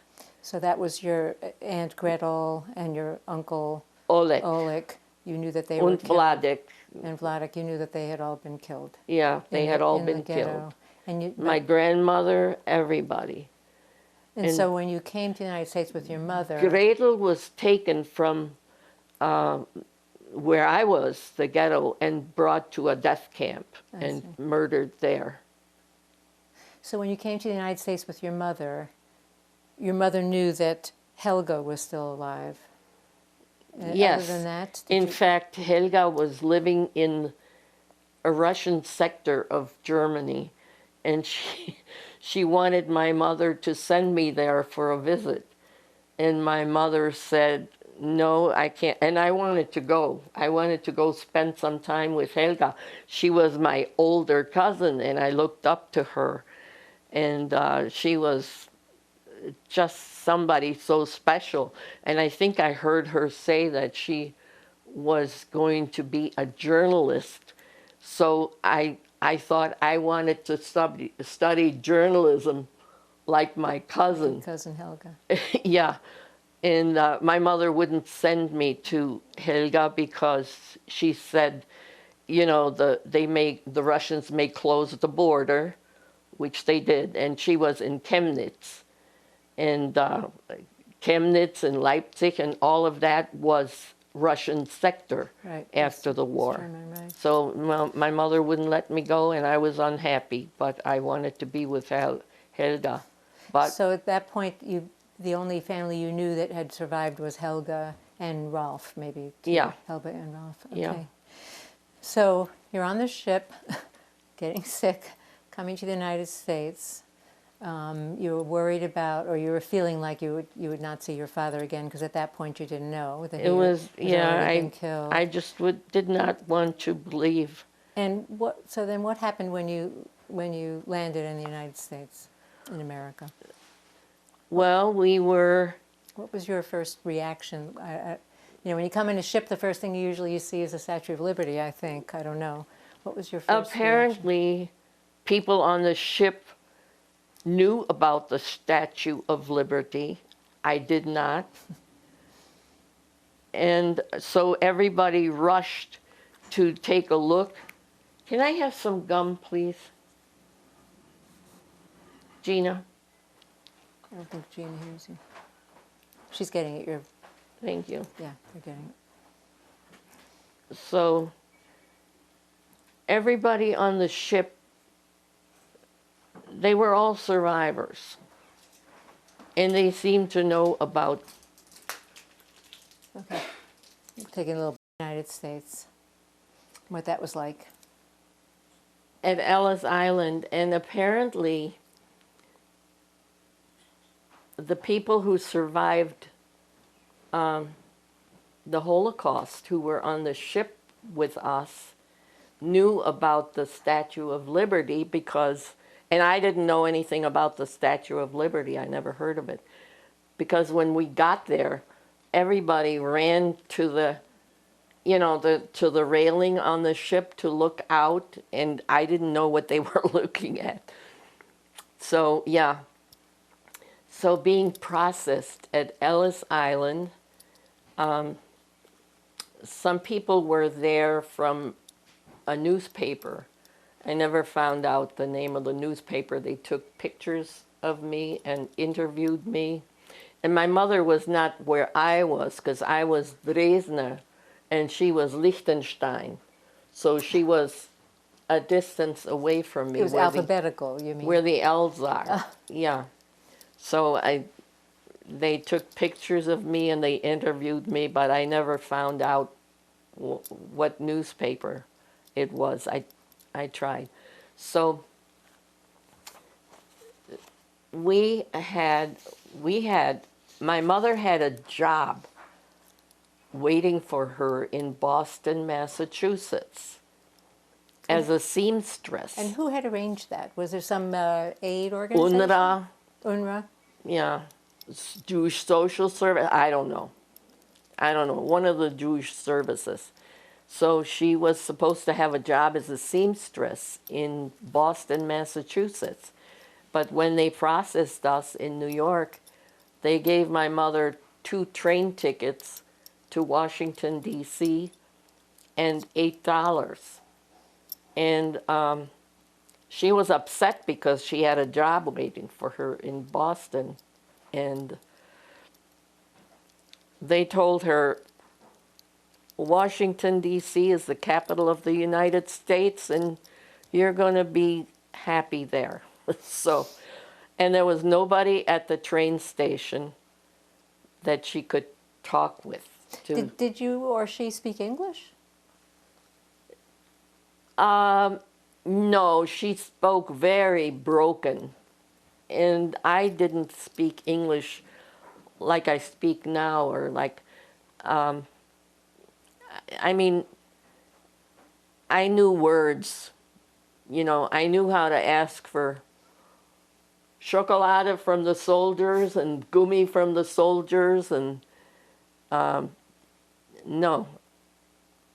And somebody led her to Travelers Aid, and through that they put us in a taxi and they put us in a taxi, but the taxi driver didn't even know where he was going, and he was supposed to take us to the Jewish Social Service, which was on 13th and Spring Road Northwest. And when we pulled up there, Mr. Recko, who was the head of the Jewish Social Service at the time, turned around, looked at the taxi, and saw us and went, "Oh my God, I forgot about them." And he was locking up the Jewish Social Service building at 13th and Spring. So he had us come inside. So he forgot all about us. And he had us come inside. And then, my mother talked to him as what was happening. And she had very broken English. And he arranged for us to go to a hotel at 16th and Q Street Northwest. And it was a nice hotel. And when we got a room in that hotel, and we were on I don't know what floor we were on, but when we came into the hotel in the main, this was, there was like Christmas time, New Year's Eve maybe or something, Christmas, and there was music playing at the hotel. Yeah, I forgot to ask you that. When did you come to the United? Do you know the date that you landed? 1949, December 49. And when I saw this hotel and I heard the music, it was like nothing I heard before. It was, it was like a cocktail lounge with a band and music, and it was just, I was unbelievable. It was unbelievable for me. In a good way. In a good way, yeah. Nothing I'd ever seen or heard before. And so then we were taken to our room, and I slept and my mother slept. And in the morning when I opened up my eyes, the windows were like floor to ceiling almost. And she was standing in front of one of those windows. And I jumped out of bed because I thought she was going to fall out. Oh. I jumped out of bed and I grabbed her. I put both my arms around her so she wouldn't fall out from that window. You got scared. Yeah. Did your mother then get a job in Washington? You lived in Washington, D.C. then? Washington, D.C. She got a job at Landsberg's department store as a sales lady. She learned to say, "May I help you?" And she got a job selling coats and suits. And then you went to school? I went to school. But one thing I noticed when I went to see my mother at Landsberg's, sometimes I would go there and see her. And I noticed that the lady who did alterations, her name was Margaret. She was a black lady. And she was not allowed to come out onto the floor. She had to stay in her room where she did the altar. And I just thought that was strange in a free country. In a free country, Margaret was not allowed to come out of her, where she did her alterations and all of that. So you noticed the discrimination even back then? I noticed it. And I noticed it. And I noticed the southwest section of Washington, which was mostly black, poor black people living in southwest Washington. And it was, I don't know, it just didn't mesh up with bothered you. What I heard about America. Whoa. And so... What was the schooling then that you had? How was that for you? Because you were just learning English. Yeah. And you went into a school. I'm assuming they didn't have English as a second language classes back then. So how did you cope with that? They said I have to go to Americanization school. Oh. With the old people from everywhere, from all these various countries. So, and I didn't want to go to school with old people. And I begged them at the Americanization school, I want to go to school with children my age. And they said, you can't because you don't know the language. And I said, I will learn the language. And so finally they gave in to my request, and they put me in my first junior high school, and my first junior high school. And so I used to go and see the teachers of all the classes after school to get the assignment, because I didn't know English. And when I had to write something, I would write it in German and then translate it into English, which grammatically made it incorrect, you know. So, but it didn't take me long. I wanted to learn the language, and I learned the language. I think by the time I was here 6 months, they couldn't tell that I came from another country. Even no accent. No accent, yeah. And I couldn't, I wanted to be an American girl. I didn't want to be a, I didn't want to be a, I wanted to be an American girl. I wanted to learn the language, write in English. I turned out to be the best speller in my class, because we used to have these spelling contests where we would stand up and, you know, if you got a word wrong, you sit down, you sit down, you Spelling sit down. bee, I was the last one standing up, and I was very proud of that. And I did pretty well in math, because I think we were somewhat advanced in school in Germany. I don't know. I think so. And so then you made friends and you became Well, an American girl? I became an American girl, yeah. I had my mother buy me a pair of American shoes, like maybe a penny loafer, because my shoes weighed about 10 pounds each from Germany. And I wanted to get rid of those shoes. I wanted to dress like the American girls dressed. And my mother got me, I think, a sweater that was from probably Learners, you know, Learners an is- American sweater.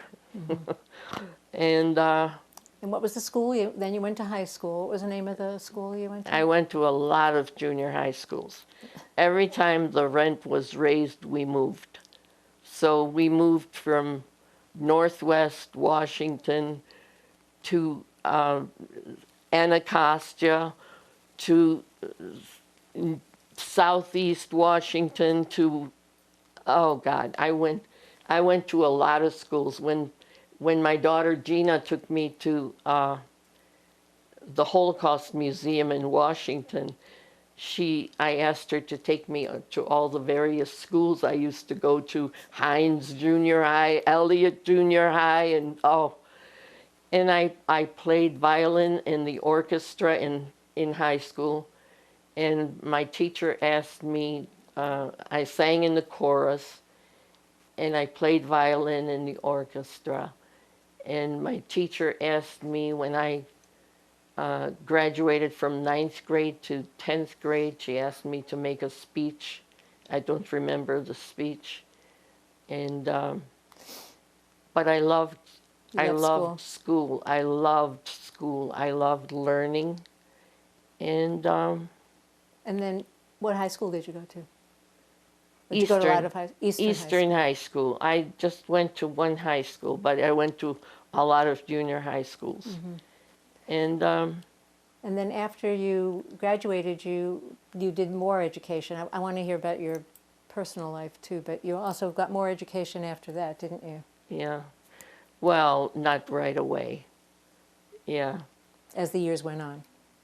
yeah, yeah. I when we lived in Washington, my mother, as you know, was divorced from Marianne Lichtenstein, and she met a man who came to this country around the same time we did. and his name was Moshe Berlin. He was also a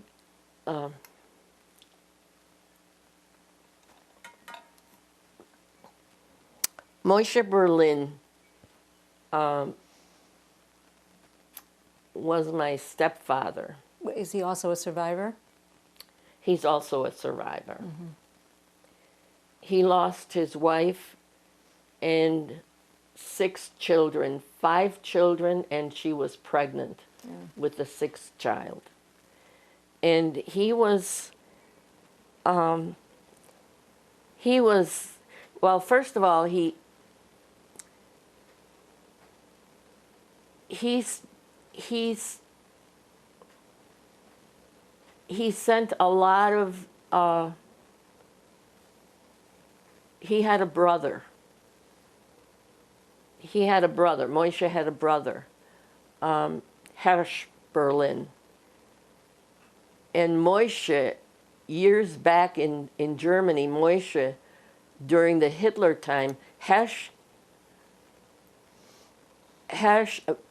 Moshe sent Hersh a lot of money so he could save up and come to America. And so Hersh and his wife and young son came to America because Moshe did that for him. He saved all the money for him. And they came through Belgium, I think. And when Moshe came to America,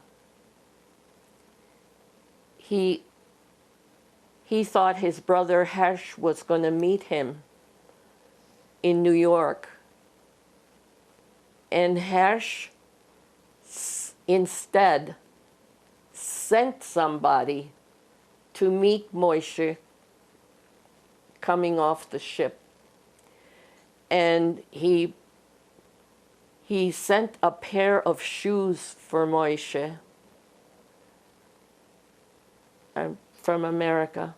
And a man, that Hersh knew, and he said, go to New York and meet my brother. He's coming to America. And so Moshe got off the ship, and the man gave him the shoes. Your brother sent these.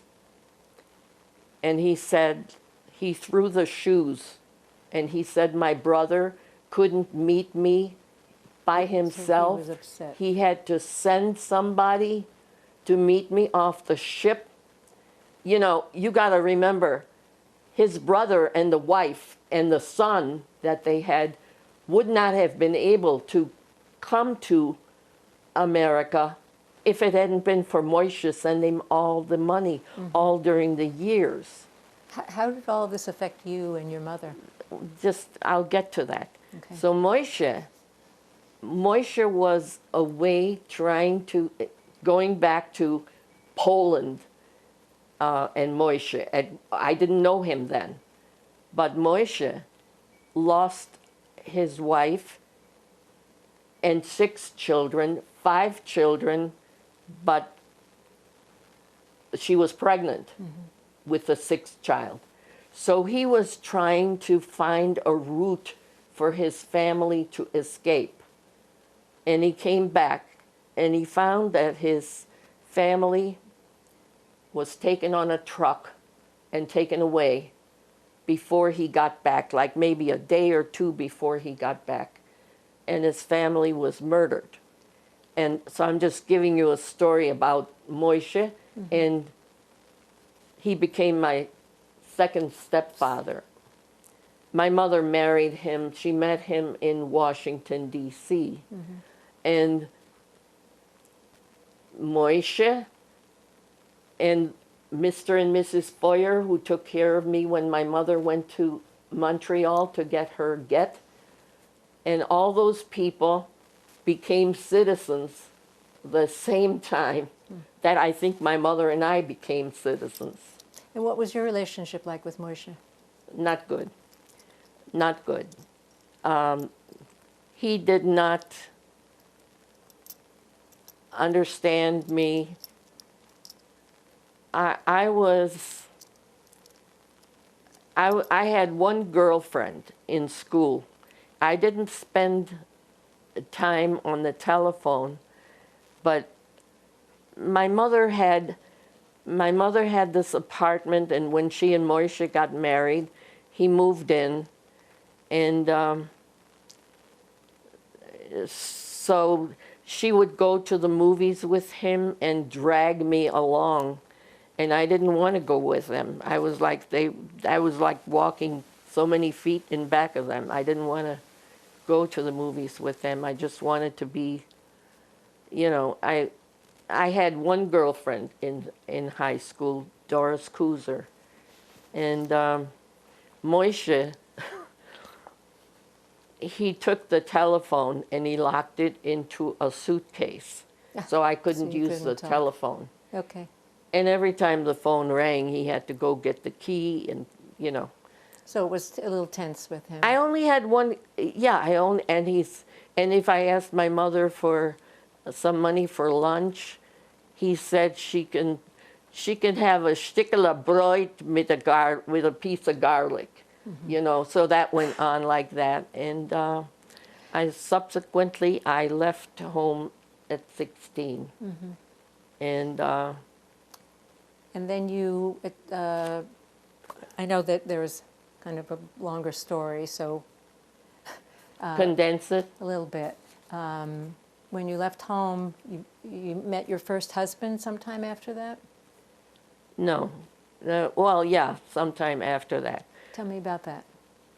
My first husband was Ricky Duna. He was a musician, and I was singing in a nightclub, and he was there, and I met him. He was a musician, a bass player, and I got the job singing because my girlfriend heard there were going to be auditions for a singer, and she, unbeknownst to me, she set it up, and I got the job, and the owners of the nightclub were Jewish, Seal and Bob Hollander. They were Jewish, so they gave me the job, and I said, you know, and I said, can I have dinner here too? Because they had a cook in the kitchen. They had a wonderful lady. And so I got my job where it paid me so much and enough to live on, and the cook made me a dinner every night. Sounds good. So, And you that's know, where you met your first husband. my first husband, Ricky Duna. And do you have children with him? And I do. I have my daughter, Lisa, and I sang with Ricky's band, and they played jazz, and I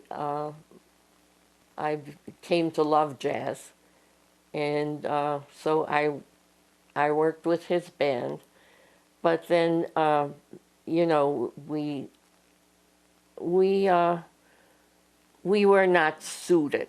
You know, my mother tried to tell me, Monica, he's too old for you, and if you marry Ricky, I won't come to your wedding.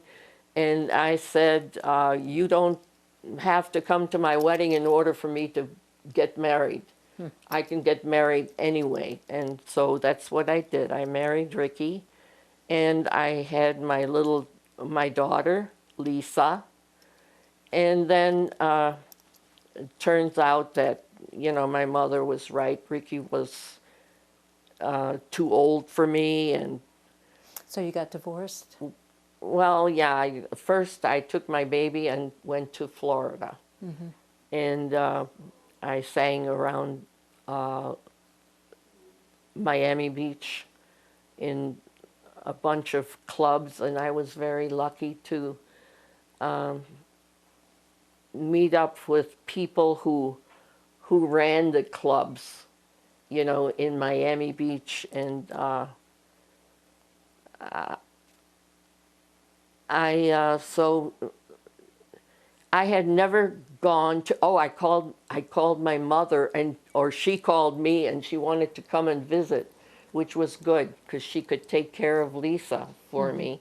And the first day that I decided to go to the beach with the girls I worked with, that was the day I met Carmen, my second husband. What was his last? Carmen. Dijon, Carmen Dijon. Dijon. He was from a boxing family. All his brothers were boxers, and his oldest brother managed. He was a manager. He was a manager of all the brothers, and he was a manager of Carmen Basilio, who was a big name in boxing at the time. And you had children with him? I had With two Carmen? children, Dina and David, with him. And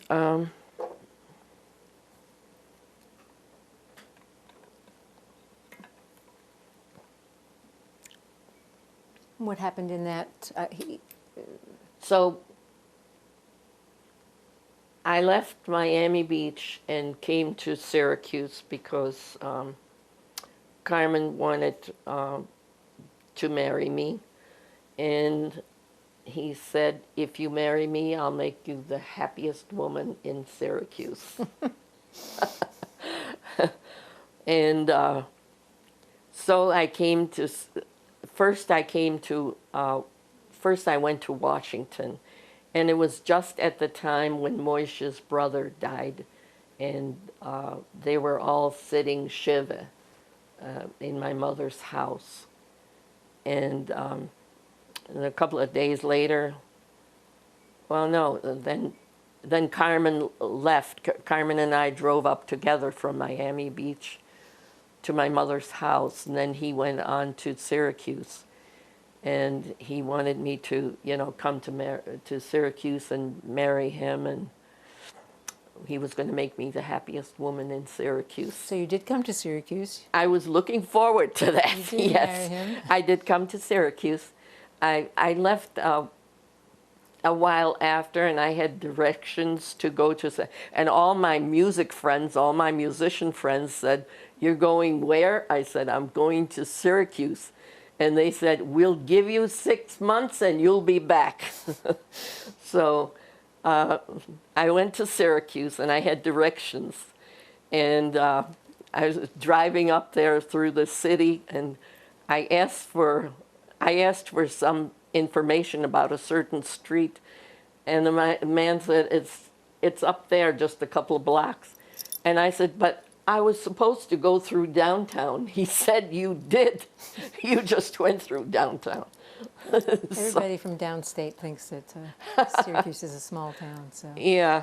So what happened with Carmen? So what happened with Carmen was, I wanted a family. I wanted a family. And so I was in the process of creating my family. I had Lisa, my oldest child, and then when I came to Syracuse, I got pregnant with Gina, and then 16 months later, I got pregnant with David. So you did have your family. Yes, I have my family, and And Carmen passed away, is that right? he did. Yes, he did. He died in 1986. Sorry.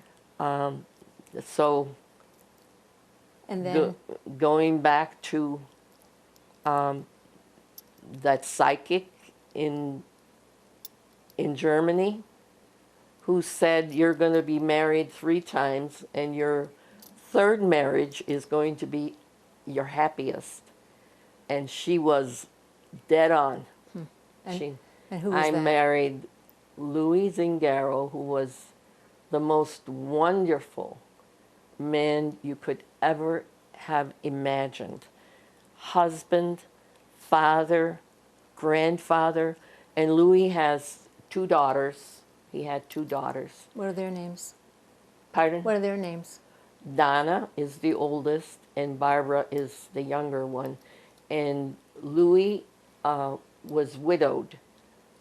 In 1982, his wife passed away, and Carmen died in 1986.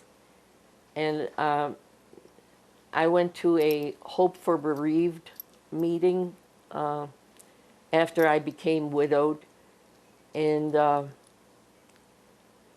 lady there told me about a smaller group, because Hope for Bereaved is a large group, and she told me about a smaller group that meets in one another's homes, and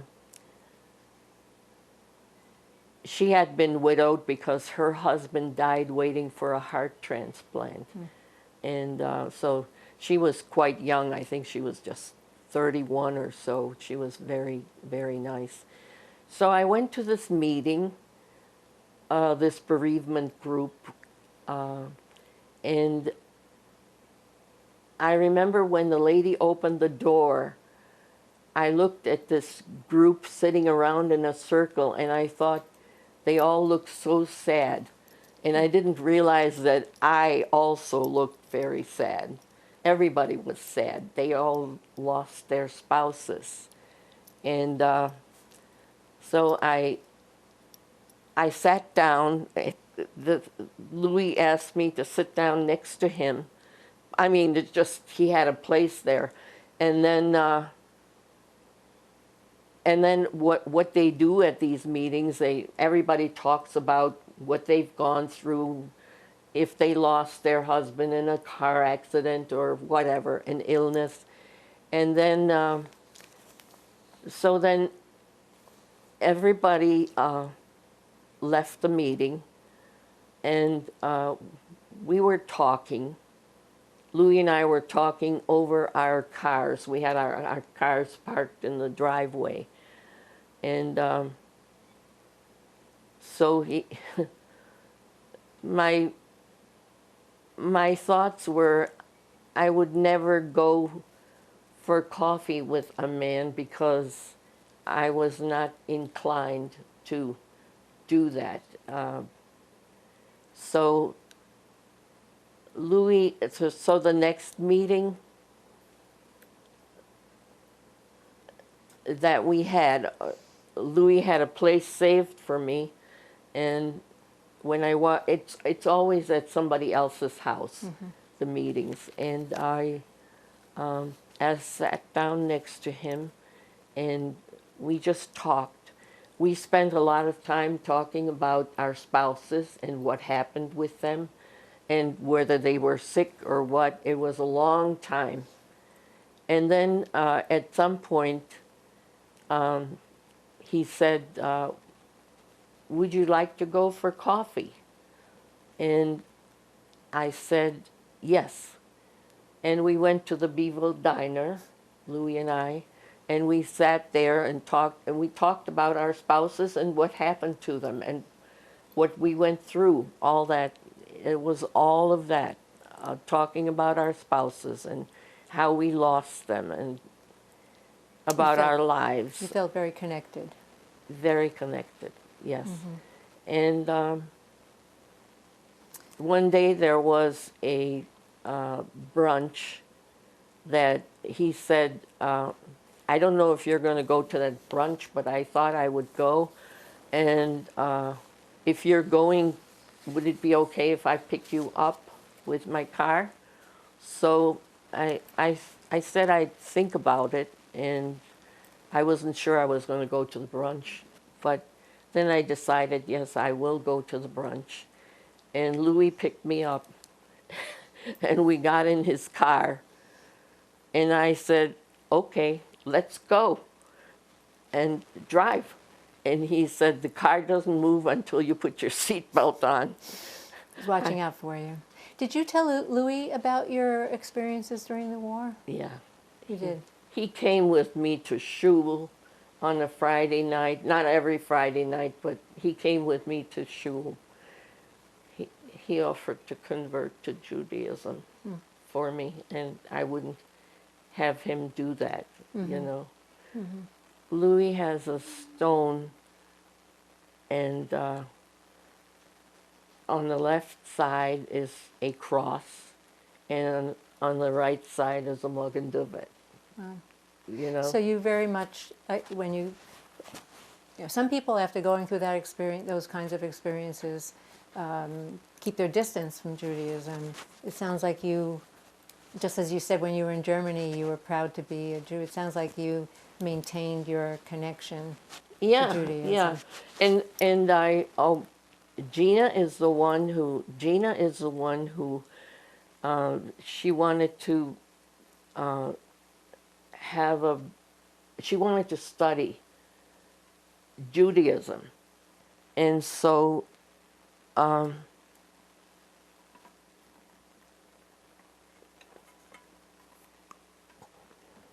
made a connection at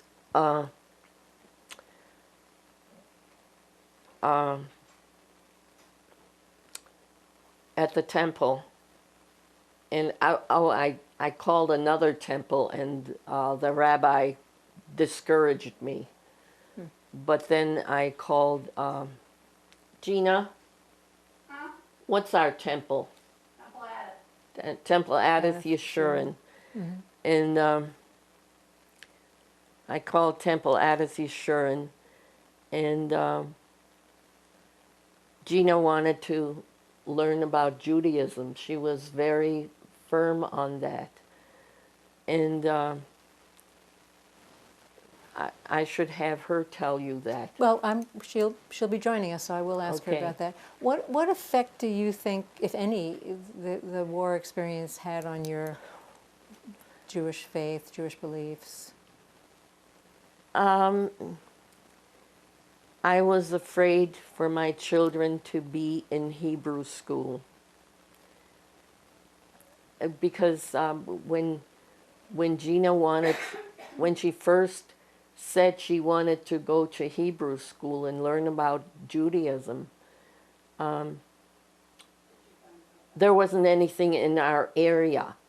There was a church who gave the Jewish people in our area the room to go there and study Judaism. There was it's still there, and so there were kids right where I lived, a little bit from where half a block or a block from where I lived. There were Jewish children that I didn't know about, who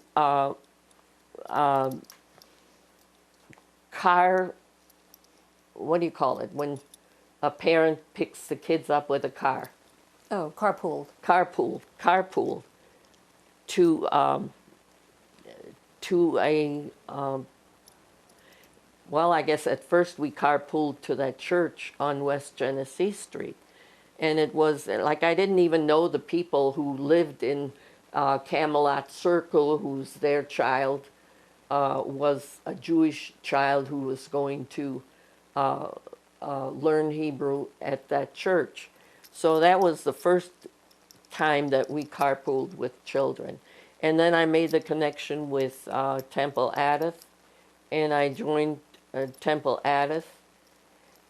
I was afraid to leave my children there. I was afraid for my children to be in a synagogue. I was afraid that something would happen to them because Jewish children are in that building. And of course, now when you look at what goes on today, you see. But at that time, I was afraid from Hitler time. Right. It just put that fear into me that my children would be going to a place where they're studying Hebrew and they would be at risk of losing their lives. So you wanted to you identified clearly, and you wanted your children to identify as Jewish. Yes. But you were afraid to have them in some public situation where Yes. they would be identified Yes. in that way. I've always had that fear. Not always. I've had that fear at that time to begin with, and then later on, they sang with Cantor Lerner, and they went to these different places to you know, like a chorus of Jewish children, you know, went to the in the Adirondacks, or where they had, Or the camps, so Yeah. summer Jewish camps. yeah. Yeah. So you let them do those things. You didn't let the fear stop you. No, I was happy that they could do it, but I was fearful. You're fearful.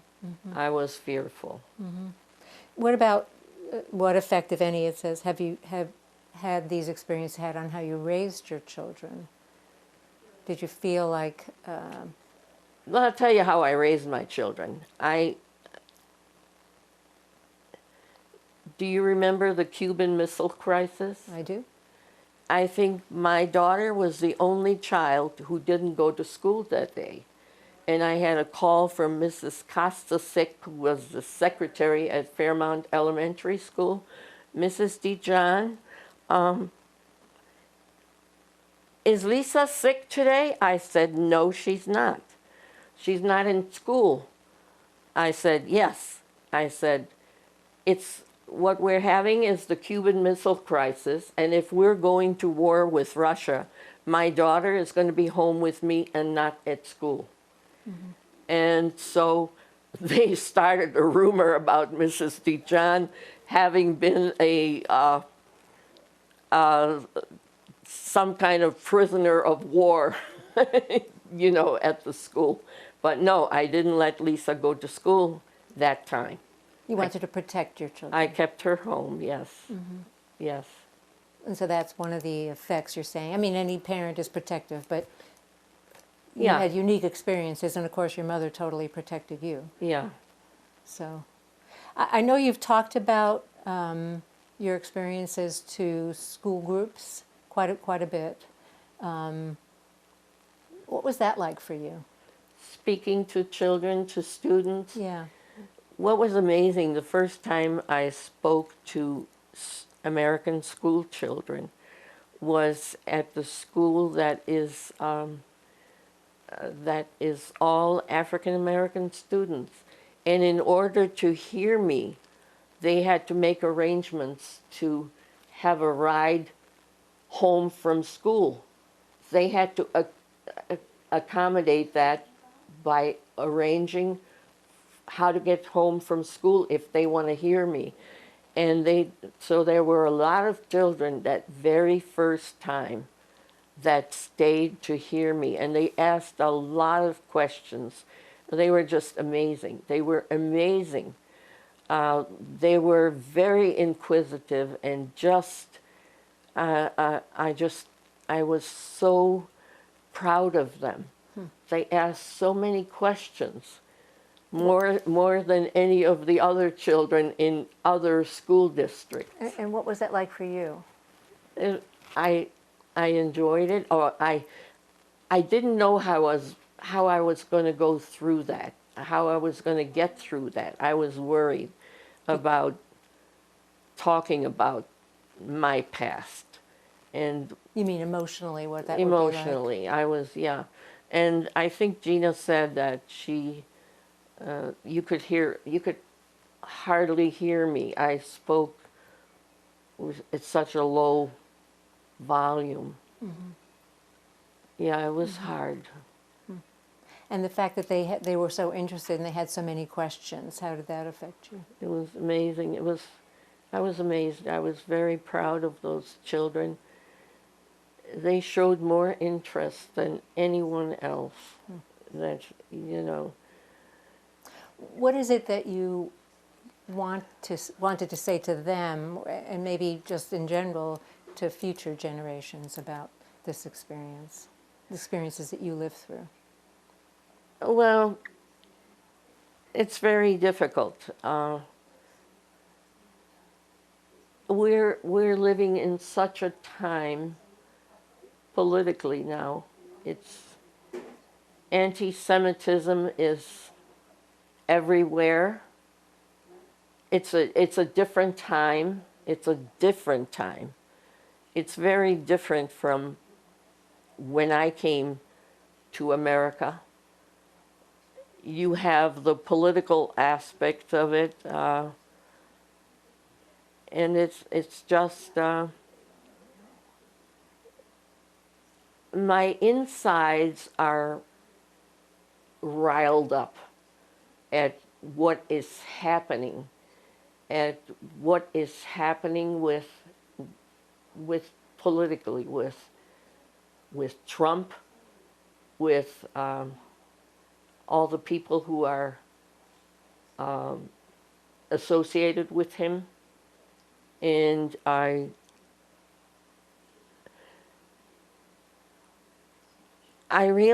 very interested in politics. So I used to read a lot, but I don't anymore because I really can't see that well. And but I watch a lot of on a Sunday. I watch Meet the Press, which my mother used to watch.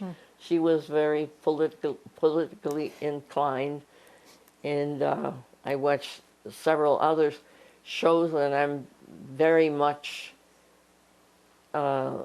involved with what is happening in our country. And And- do you think that knowing your story, do you think that there's a message there for us now? There is a message. Yeah, there definitely is a message, but I don't think people are listening or paying attention. Just look at what's happening with Israel and what happened with the Palestinians, and it's very difficult. It's a difficult time for sure. It's a very difficult time. So we've talked about a lot. I so appreciate your sharing so much, and we want to bring Gina in as well. Is there anything that you'd like to add that we didn't discuss? Is there anything that you're thinking, oh, I wish I said that, or she missed that, or anything?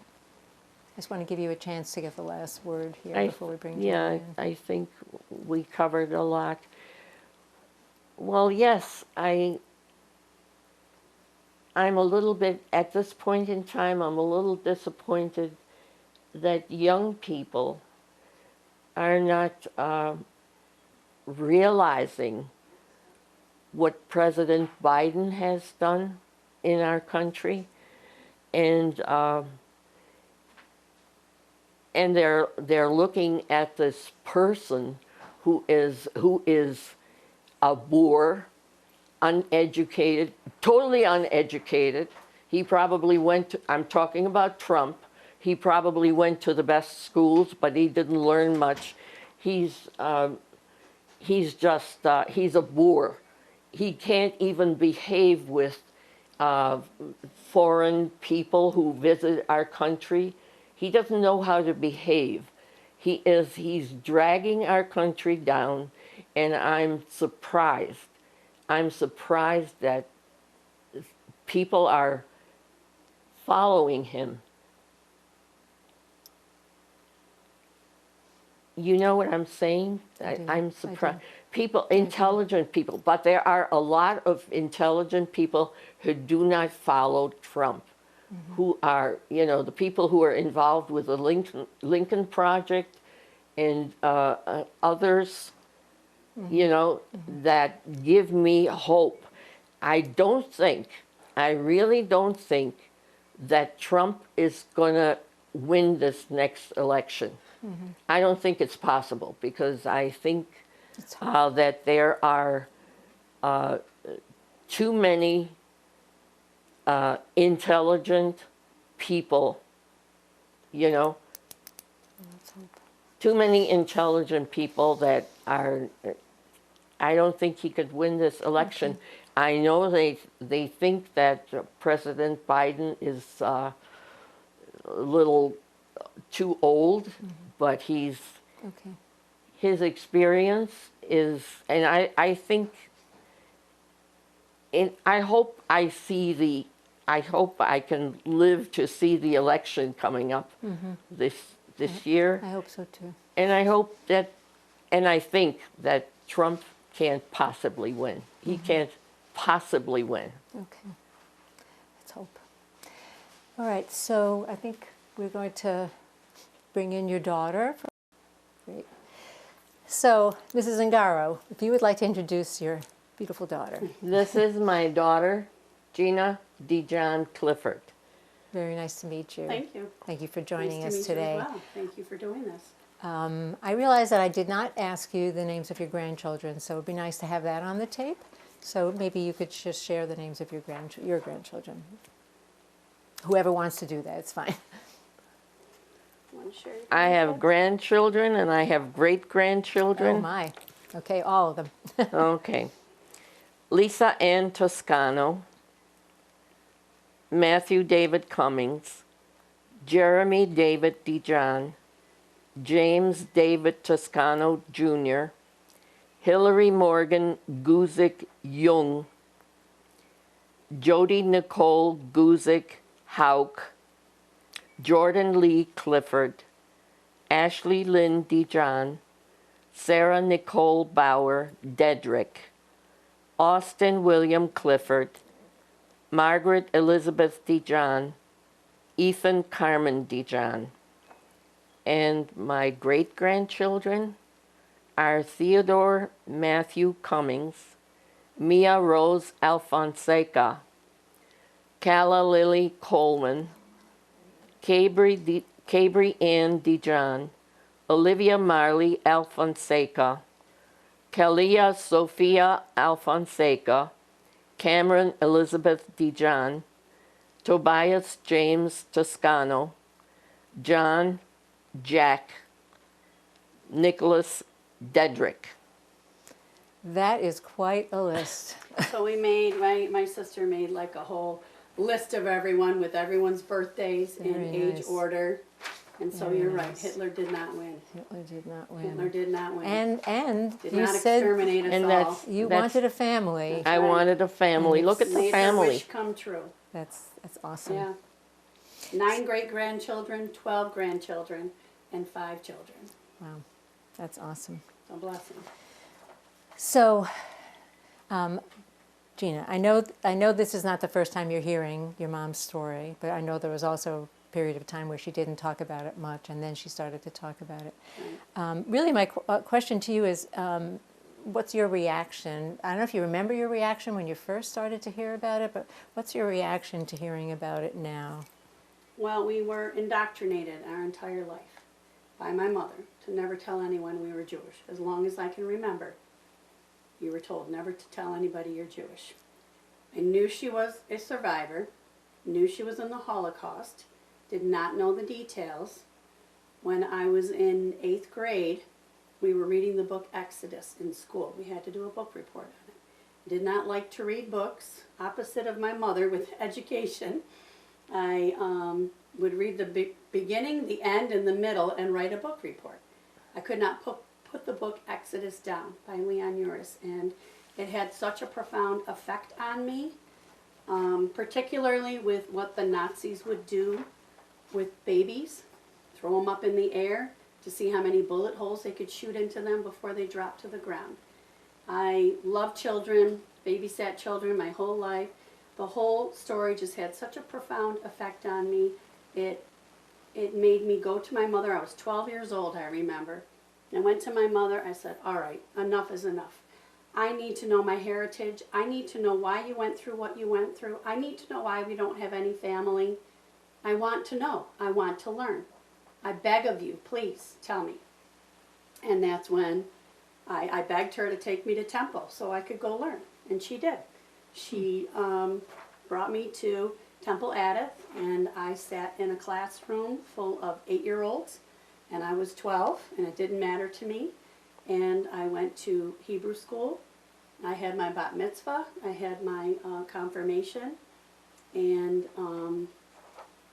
practiced Judaism and learned as much as I could. After being raised Catholic our whole life, because, again, don't ever tell anyone you're Jewish. And my Italian-American father raised us with my mother as Catholic. So we were to never know. So grew up a lot of my middle years, I would say I was Confucius. You know? They'd say, "What religion Yeah, are you?" And put the I'd paper say, down. "Confucius." You know, a little bit of this, a little bit of that. It was a difficult time period, but I did absorb as much as I could. I learned Hebrew. I learned as much as I could until I had to get a job, get out into the world. I was 18 and had a lot of health issues, and that's when I didn't go to shul as much as I used to. But I still never stopped and still wanted to do anything that I could to help my mother continue to come out of her shell, continue to share her story, and keep telling her how important it is to make sure her story is never forgotten. Because you've got people who, you know, they're deniers, Holocaust deniers. You know, and so very first time that our cousin was a teacher in the school district in the city of Syracuse at Shea Middle School, asked my mother, their kids are learning about the Holocaust, would you come and speak to the children? And boy, she did not want to do it. She kept, and I kept just pressing her to say, but you don't realize how important this is. You have to share your story. It's time. It's time to open up. And when she did that, I had a big giant video camera on my shoulder sitting there, the old 100-pound video camera. I've got everything from tapes to VHS-C to DVDs. After that, the floodgates opened. She got more schools asking her to come and talk. Our kids, our nieces and nephews' schools. The kids just adored having her there. And year after year, she spent many years finally opening up. The more she talked, the more her mind opened, the more she remembered. Even to this day, it's incredible what she can remember. So I'm just very grateful that she's had this opportunity to share her story with the Shoah Foundation and with the world. You know, we're very grateful. Where did that determination come from, do you think? I mean, you sound, for a 12-year-old, you sound pretty clear about what you wanted and determined. I think I take after my mother and my grandmother. I'm a very strong-willed woman. I'm very strong. I'm very determined. That when I put my mind to something, there's really nothing that can stop me. And it just had such a profound effect on me. And I never like surprises or secrets. I'm a real truthful person. And trying to be indoctrinated and hold all this in for so long, I wondered as a kid. And then I'm like, okay, I can't, enough is enough. I gotta know. We need to know. It's our heritage. It's our history. The question here, honestly, is it doesn't seem right. Is there anything else that you don't know that you'd want to know? Is there anything you'd want to ask of your mother? But it sounds to me like if you wanted to know, you've already asked. We've been going, overdoing this. talking about it. We've been, every single time, you know, she talked, like I said, more and more would come out. I've helped her document. I've helped her. She's very blessed that my grandmother was so brilliant to work from the outside to save the bits that she does have. Not a lot of people got that. They don't have those photographs. They don't have the memories that she has at 86 years old. This is all a big blessing, as far as I'm concerned, to have this history. And we are trying to, I've been working to document as much as I can of it. And then, of course, finally meeting family members that we didn't know we had around the world. So maybe you could tell us that story. My niece and her boyfriend, thank God, started to do an internet search. Thank God for the internet. Just looking up the name Dresner. Because you And believed you had no family. we believed. She believed for years. There's no family. That was it. But, you know, there's a lot of people, Dresner, Berlin, you know, they're kind of common names. And my niece looked up and made a connection with what we now know is our cousin, Barbara Dresner, who lives in the United Kingdom. And her mother and father, her father and his sister were the two children, Rolf and Helga, who were taken on the Kindertransport to England, away from their families. And our cousin Barbara writes for a lot of, she does a lot of Holocaust work, writes for a lot of, on behalf of her family, and her father and her aunt, does a lot of documenting in different, in Yad Vashem, in different Holocaust places around the world, so she's traveled, she's made connections, and she wrote an article and her name happened to come up in Google. When we made the contact, it was just amazing that she is Rolf's daughter and has all of this history, and we immediately, it was 2018, we immediately made arrangements for her to come here. She was only able to come for a weekend, but she's been here 4 times so far, just recently for a whole month. And she brings with her every time all kinds of documentation and family history, and we can just keep tying the ribbons together and bring the whole family together. It's just been an absolute miracle. And from her we found and we have FaceTime with cousins in Israel in the West Bank. We have cousins in Chicago. We have cousins down in New York City. And so my mother has so many other cousins now that she knows about and we've talked to. I took her to the Holocaust Museum she told you about. And then we found her other cousin, Richard Amdur. Richard, his father was Amdursky, which is all related to the family, another cousin. And he lived in New York City. When he found out my mother was alive, knowing all the history and the family connection, he contacted us as well. Invited us as special guests to come to New York City to the United Nations Holocaust Memorial Ceremony, as he was a head speechwriter for the Attorney General of the United Nations. And my mother at first was reluctant. No, I'm not going to go. I said, oh, yes, you are. I went right out. I bought a wheelchair. I put her in the car. She was always reluctant to do everything. And I'm like, no, we're going. Let's go. Best thing she ever did. Even going to the Holocaust Museum, I had a conference in Washington, D.C., and I brought her with me. I said, it's a great opportunity. We'll drive down there. And she was able to stay with me while I did my conference. It was just for a few days. And I said, after that, we're going to go tour. We're going to go tour your life. I brought her to her middle school, to her high school, to her old house, to where my grandmother used to live. We went back over to Silver Spring, Maryland. And then we made an appointment, pulled right in front of the door at the Holocaust Museum in Washington, D.C. First time she'd ever been there. And it was traumatic. It was traumatic for her. It was a very somber experience. However, first time she saw Novi Sącz on a map and remembering on how to spell Novi Sącz, Poland. And to be able to go in the archives and the library there. We got documentation. We started, at that time actually, trying to reach out to the Shoah Foundation, trying to reach out to Yad Vashem, not knowing all these resources were there. So that was kind of our first attempt at everything. Shoah Foundation at the time was not doing any more videos. The Yad Vashem, we were trying to find out what happened to her father. So we filled out all kinds of paperwork with the knowledge that we knew at the time. We know more now, but since meeting our cousin Barbara Dresner and all of her family and her sister, and it's just been a wonderful opportunity. Thank God for Google, thank God for Facebook, thank God for social media.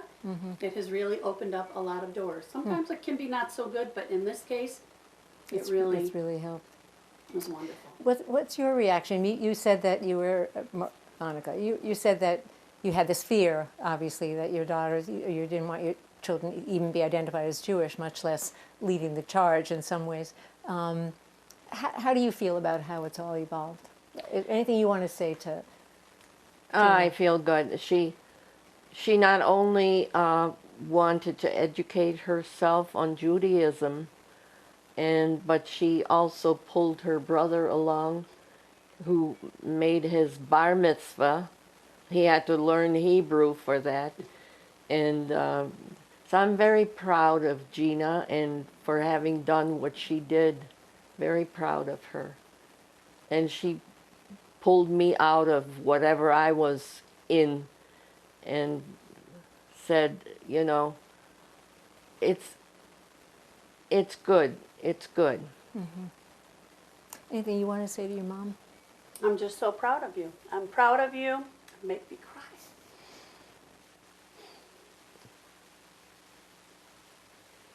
The woman you are, the woman of valor that you are, what Amma was. Through the generations, you have brought that to us. What you've been through in your life, I can't imagine. I can't imagine what the Jews are going through right now in Israel. It's horrifying. It horrifies me, makes me sad every day. But you're a blessing, and the reason that she's here, I can't stand the thought of her being anywhere else. After everything she's been through in her life, you know, I'd rather she be safe in our home than in a nursing home. I can't take the thought of it. Mm-hmm. So just a blessing to have you here. I love you, Mom. I love you You know how too. much I love you. I'm just, you're amazing, amazing. Well, I definitely You're a want to survivor. thank both of you. We have some things that you're going to share, which will also fill out the story, but I have to thank you on behalf of the Shoah Foundation that you were persistent and just both of you really for sharing your story. Which I'd like to needs be say shared. that I would like my father's name to be included with all the people who were murdered. I'd like his name to be included everywhere I inquired, and they said they can't give me any information. We're not doing that anymore. Whether it was the Shoah Foundation or Yad Vashem, I would like my father's name to be listed with these places. Yeah, I don't know how that works. We'll see if we can help, but he's your father's name. You want to repeat it right now? Ignaz Dresner. Your father's name is clearly here in this Ignaz testimony, Dresner. and will always be in this testimony. So Born in you've certainly done Krakow. what you can do. Poland, Okay. January 27th. He won't be forgotten, for sure. 1897. And your children won't forget, No, and your we will grandchildren. never forget. So Never Thank you very again much. and never forget. thank you. So let's move Thank to you. the things to show. That picture was taken before Hitler. That's my father, Ignaz Dresner, who was born in Poland on January 27th, 1897.